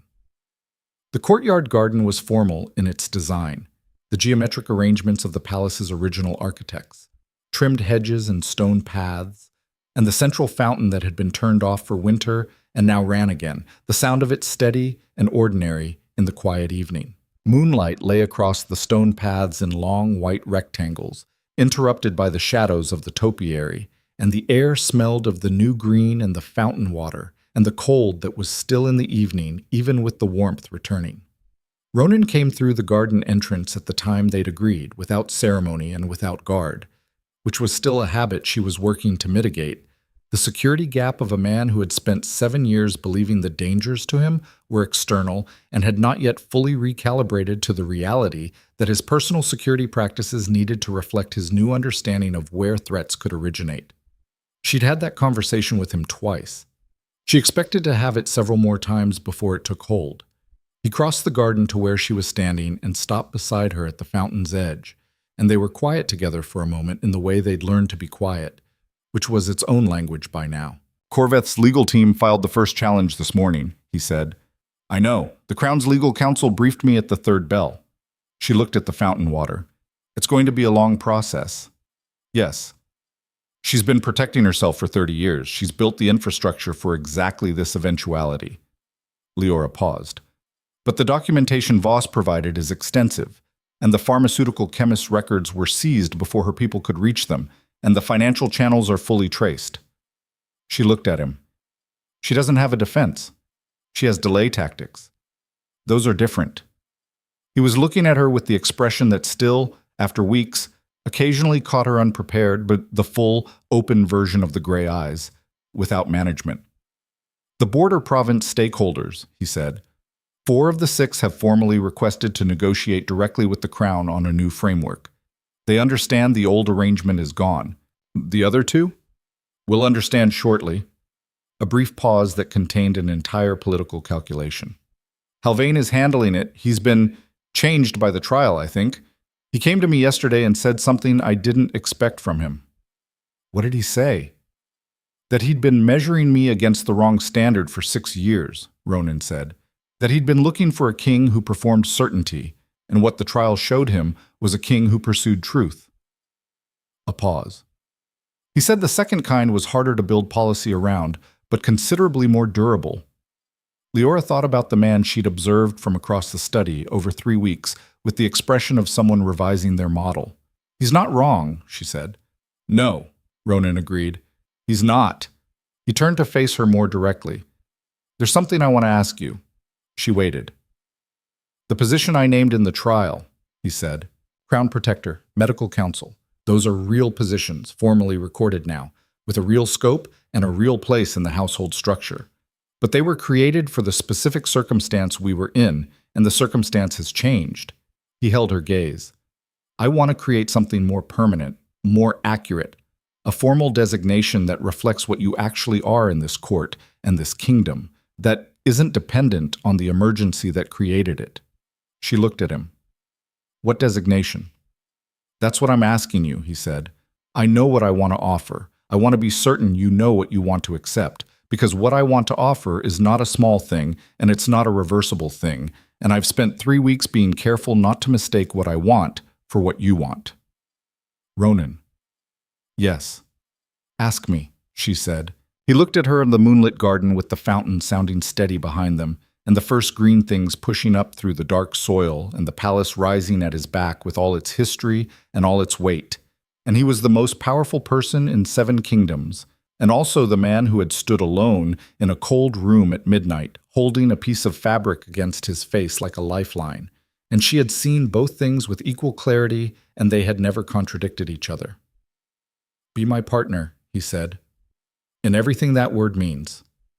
Stand beside this throne, not as a servant or a protector or a position in a household structure, but as the person I govern with and live with and make decisions with. Let us build whatever this kingdom can be when it's led by something other than fear and managed leverage. He paused. I know what it costs you.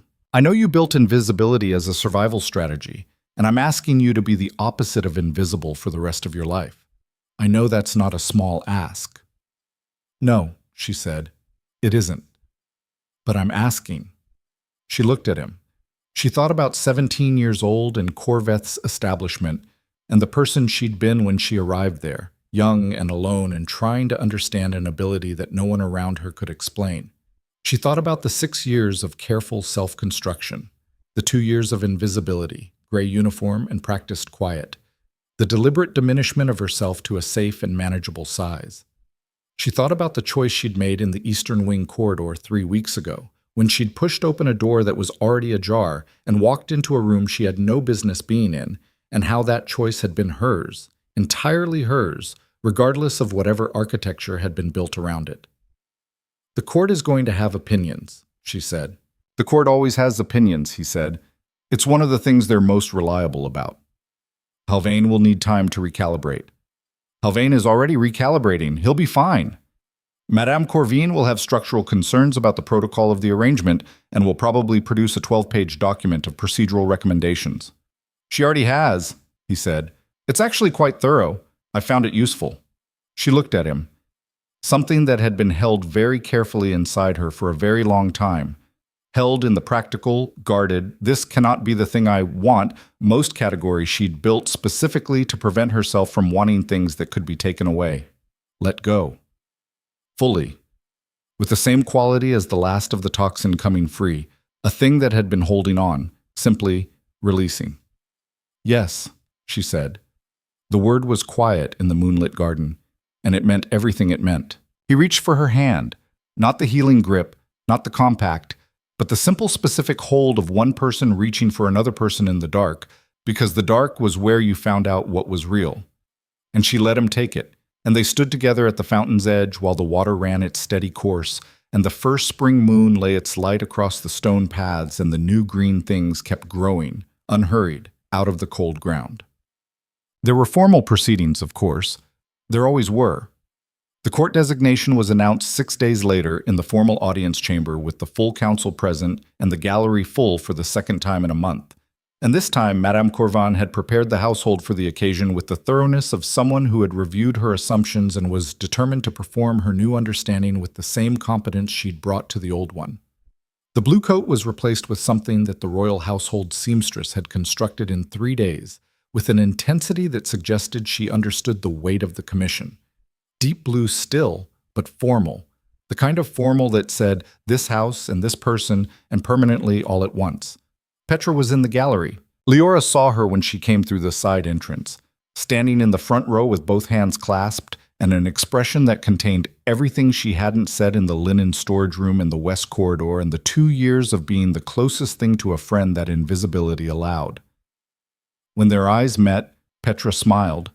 Not the anxious, careful smile of a servant managing up, but the full, genuine smile of a person who was simply glad.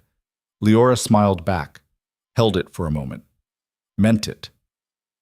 The formal designation was read by the presiding court official with the practiced dignity of someone who had been doing this for 30 years and had learned that every ceremony, however unprecedented its content, benefited from the same steady delivery. He named her position, described its scope, read the formal language of the crown's protection that had been extended and expanded, and then said the last line, the line that Ronan had written himself, which was not standard procedure but which no one in the legal council had been willing to contest, with the same even tone he'd used for everything else. The holder of this position stands not at the throne's service but at the throne's side, in full partnership with the sovereign, in all matters of governance, judgment, and the welfare of the kingdom, from this day forward and in perpetuity. The chamber was quiet when he finished. Not the silence of shock this time, or the silence of 200 people managing their responses. The quiet of a room that had heard something and was letting it settle into the space alongside all the other things the room held, all the history, all the weight of the decisions made inside it, all the versions of power that had been performed and dismantled and rebuilt inside these walls over the years. Then Halvane, it was Halvane specifically, which she would think about later as being either appropriate or darkly funny, started the response. He put his hands together, and it was not ceremonial applause, not performed courtesy. It was the sound of a man who had revised his assessment and was demonstrating the revision. The council followed, then the gallery. Ronan, standing in the primary position under the carved seal of the crown, did not look at the room. He looked at her, and what was on his face, in front of everyone who had ever doubted him, or measured him, or tried to take apart what he'd built? What was on his face was simply this: a man who had found the thing that was real and was not going to manage how he appeared in relation to it. She walked to where he was standing. She had spent 2 years learning the specific gravity of this palace, the weight of the air inside it, the way it pressed on the people who moved through its corridors and shaped them, slowly, into the versions of themselves that the institution required. She had bent to that gravity the way a practical person bent to the weather, not because she agreed with it, but because opposing it without purpose was wasteful. She was not bending now. She stood beside him in the seat that had been prepared for her to his left and looked out at the room full of faces that were in various stages of renegotiation, revision, adjustment, the specific human work of updating what you believed about power when power demonstrated something you hadn't previously modeled. And she thought, this is what it costs. The visibility, the permanence of the record, the impossibility of returning to the gray uniform, and the practiced quiet and the safety of being overlooked. And she thought, it is worth every single thing it costs. Because the kingdom was not the same kingdom it had been 3 weeks ago. Not because the politics had resolved, or the legal processes had concluded, or the border province work had been finished. None of those things were finished, would not be finished for a long time. But because the thing at the center had changed. The person who sat in the primary seat under the carved seal was not the same person who had stood alone in the cold study at midnight, fighting through fog and fighting alone. He was clearer, steadier, more completely himself. And the governance that came from that, the decisions made from that clarity, were already different in quality from the decisions the toxin's architecture had been slowly corrupting. She had done that. Not alone, but she had done it. The woman who had been trained in Verlaine to be a tool had chosen instead to be a person, and the person had walked into a wolf's den, and the wolf had turned out to be a man carrying more than he should have been carrying alone, and she had helped him set it down, and neither of them had come through it unchanged. Outside the tall palace windows, the spring morning was continuing without them. The city going about its ordinary business, the courtyard birds doing what they did in warmth, the market in the lower city, and the gate guards, and the fountain water, and all the million small components of the ordinary life of a kingdom that was, on this particular morning, pointed in a better direction than it had been pointed in a long time. Ronan turned to her, in front of everyone, and took her hand. Not the compact, not the healing grip, not any of the formal or practical or transactional versions of contact that their 3 weeks together had developed and refined. Just her hand in his, in the formal audience chamber, in front of the assembled power of the kingdom. "Ready?" he said. She looked at him, at the cleared gray eyes and the quiet strength and the man who had stopped in a cold cellar because she'd said one word and handed him one end of a rope and trusted him to hold it. "I've been ready," she said, "since I walked through that door." The kingdom's most feared ruler and the woman who had walked into his den and stayed looked out together at the room full of people in the process of learning something new about what power looked like when it stopped being about fear. And the spring light came through the palace windows at exactly the angle that made the stone floor glow, and the fountain ran in the courtyard below, and outside the city moved and breathed and went on, unchanged and changing, the way cities did, the way all living things did, beneath whatever storms had passed over them. The wolf had found his equal. The maid had found her ground. What came next would be difficult and complicated and real, in all the ways that difficult and complicated and real things were. And neither of them would manage it perfectly, and the kingdom would test them both in ways that couldn't yet be anticipated. And they would face those tests the way they'd face this one, together, with whatever clarity they could maintain, with the honesty that had been the foundation of everything from the first night in the cold study. A beginning doesn't announce itself. It usually looks from the inside like something that started in the middle, like a missing uniform, and an open door, and a choice made in the dark that turned out to contain everything. This one had started with all of those things, and ended with two people standing in the light, ready for whatever came next.